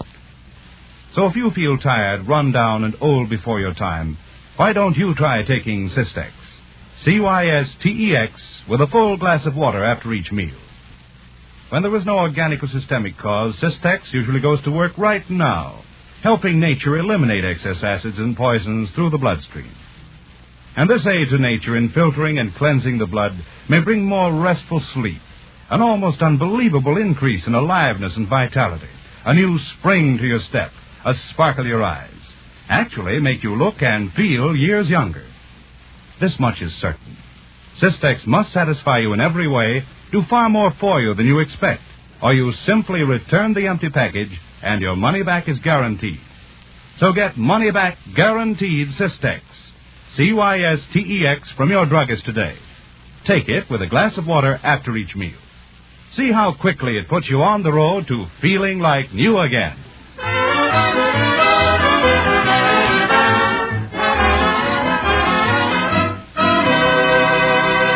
And now back to the Nebbs with Gene Lockhart and Kathleen Lockhart as Rudy and Fanny Nebbs. Fanny, I always said I'd do anything for you, but when I said it, I didn't know it'd include coming over here to Amby's house and decorating it for Halloween. Oh, now you and Obie just go ahead and fix up the place. Fanny, how'd you ever persuade Amby to let you have the keys to his house without telling him about the party? Well, he said the place was in a mess, so I offered to clean house for him. Well, it'd have been much easier just to hire a couple of street cleaners. I'm going home now and bring back some dishes and things. Now, you boys go ahead with the decorating. All right, Fanny. Obie, isn't it strange how a man living by himself will let things go? Just look at this dump. Well, you know, poor Amby never was used to much in the first place. He used to tell me about his life as a boy. His folks lived in a shack upstairs over the pig pen. That must have been very unsanitary. Oh, I don't know. Amby said they didn't lose a pig in 10 years. Well, come on. Let's get things fixed. Fanny will be back in a minute. Wait a minute, Rudy. Did you see this stack of mail that old Amby left here on the table? Letters to him? Why, yes. Well, what do you know? Amby belongs to a Lonely Hearts Club. Well. Oh, let me see. Well, it doesn't sound like he'll be lonely very long, Obie. Listen to this. Mm-hmm. My dear buttered coffee cake. Sounds like Amby's being buttered for coffee and cake. Be quiet, listen. Won't you please send me your picture? In my imagination, I always think of you as strong, silent, calm, and composed. Well, Amby's always been calm and decomposed. She says, your disposition is tranquil. Your face is benign. Benign is right. He'll soon be 99. And listen to this. Honey boy, I don't picture you with a mustache. Well, that's all right. His nose hides it. How does she sign the letter? Your devoted cream puff with the cream on top. Say, here's her picture. Must have dropped out of the letter. Take a look at this. Uh-oh. I see. Well, it could happen to anybody. But it shouldn't. Rudy, what are you and Obie doing? Oh, just taking a little recess. Why, you haven't done a thing. Yes, we have, Fanny. We discovered that Honey Boy Potts and Cream Puff somebody or other are booming. Oh, brother. Why, the very idea. Were you two reading Amby's mail? But Fanny, the letter was lying wide open right here on the table. Well, put it back on the table. We've got to get things ready and be out of here before Amby gets home. But Fanny, you should read some of the mushy goo in this letter. Rudy, I've heard enough mushy goo to last me a lifetime. Where? The night you proposed. Huh? With another Halloween, just like this, remember? You had your speech all written out. Aha! Had a ghostwriter, huh? I'll never forget that night. It was moonlight, and Rudy and I were down by the lake. And when I got home, I told my father that at last I'd hooked Rudy on the pier. Your father always liked me, Fanny. What did he say? He said I should have thrown you back.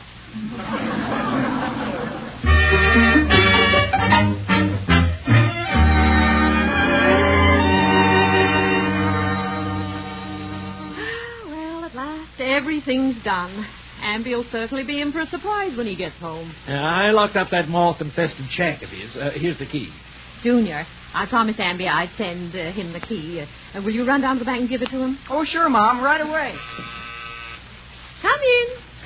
Well, howdy, folks. Howdy. Well, hello, Herbie. Sit down, Herb. Make yourself at home. Yeah, don't mind if I do, Fanny. Don't mind if I do. Yes, I'll take off my shoes. Nope, better not. My socks are in the wash. Well, Herb, all set for the party tonight? Party? What party? Oh, party. Yeah. Supposed to be with a party tonight. Called it off, though. Had another date. Rudy means our Halloween party, Herb. Oh, Halloween party. Oh, sure. You get the victuals I sent you over? Yes, it was a very nice box lunch. Yes, I thought so myself. Picked it up at the barber shop. Don't know who left it. Think it was a war worker. He won't eat it, though. The war's over. Well, Herb, we're going to have a lot of fun tonight, playing games, bobbing for apples. Yeah, that's so. Well, I ain't never bobbed no apples. Been years since I bobbed anything but hair. Wouldn't work on an apple, though. Oh, that's a different bob, Herb. Different one, all right. Ain't the one I know. Nice feller, Bob. Nice feller, Bob. That's Bob Feller picture says, leave the Yankees, you know.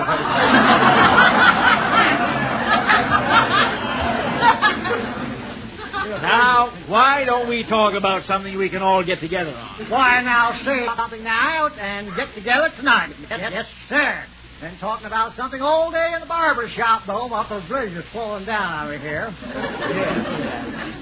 Big crowd in the shop today, I guess, huh? What did you fellas talk about? Oh, well, we never did find out. Nobody there but me. Well, Herb, when there's nobody around to talk to, you can always talk to yourself.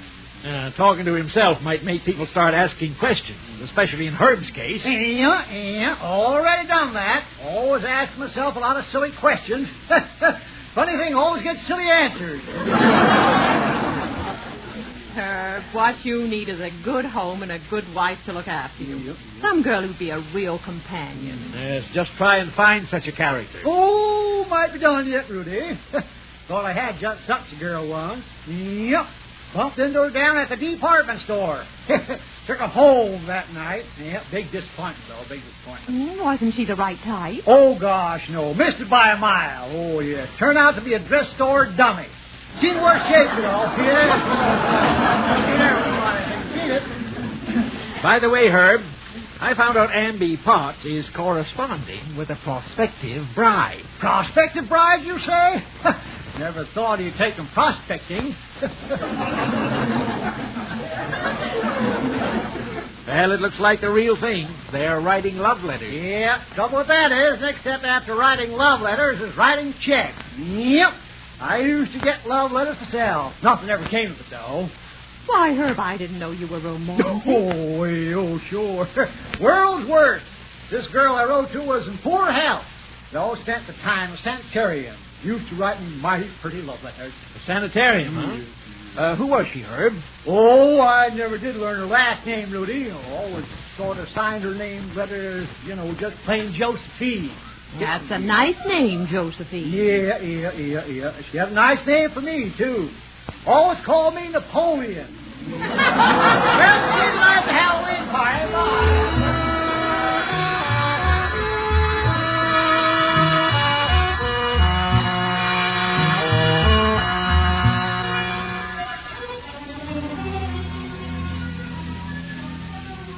Now, quiet, everybody.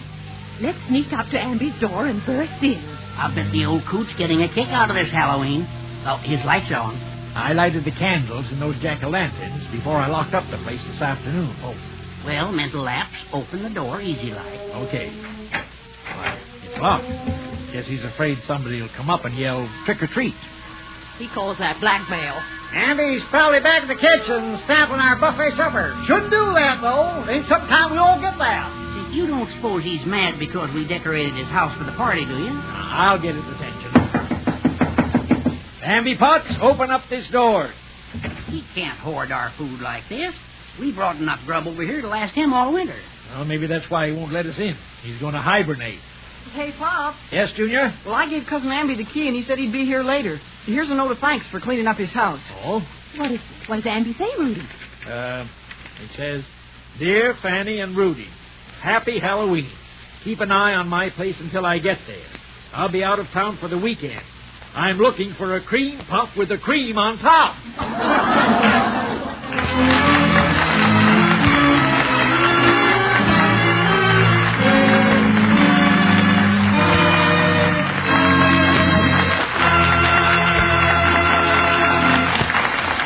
Nebbs will be back in just a moment. Men and women past 35 often are surprised to find they're slowing down, feeling tired out, nervous and old before their time.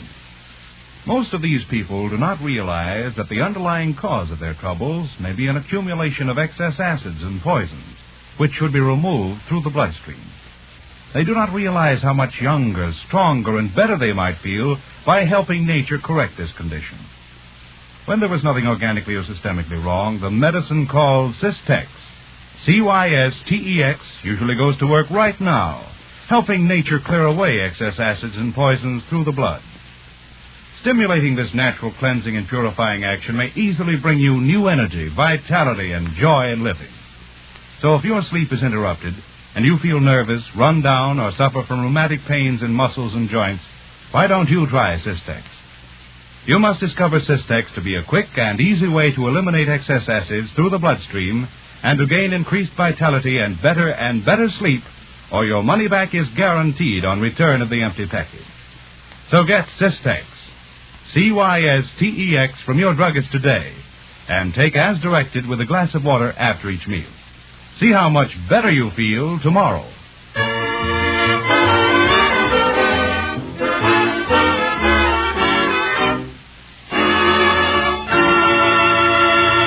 Now for a last brief moment with the Nebbs. Let's see now. Replacing broken lamp, $35. Repairing scorched woodwork caused by candle igniting jack-o'-lantern, $20. Breaking window, making illegal entry to raid kitchen, bail, $500. Rudy, what are you figuring on? Oh, this bill I got from Amby Potts. It would hardly be honest to charge it against my income tax as Halloween entertainment would have, Fanny. Well, you don't call our Halloween party entertainment, do you? Oh, what a fizzle. Well, Fanny, we've got to hand it to the Girl Scouts of America. When Potts locked us out of our own party, those kids took us right in. I had a grand time at their party. The Girl Scouts always come to the rescue in any good cause. Yes. This would be a better country, Fanny, if we grown-ups took as much interest in the Girl Scouts as they took in us. But, Rudy, you shouldn't have tried to give those girls jitterbug lessons. What? Why, they appreciated it, didn't they? They gave me first aid when I jitterbugged my joints all out of place. Join us next Sunday, same time, when Sistex again presents Gene Lockhart and Kathleen Lockhart as the Nebbs. The show is written by John Elliott and produced by Wally Ramsey. The Nebbs is created by Saul Hess and are supervised for radio by the Mayor. This is Tom Dixon saying goodbye for Sistex. This is the Mutual Broadcasting System. Read the Nebbs every day in the Los Angeles Examiner. This is KHJ, the Don Lee Station, Los Angeles.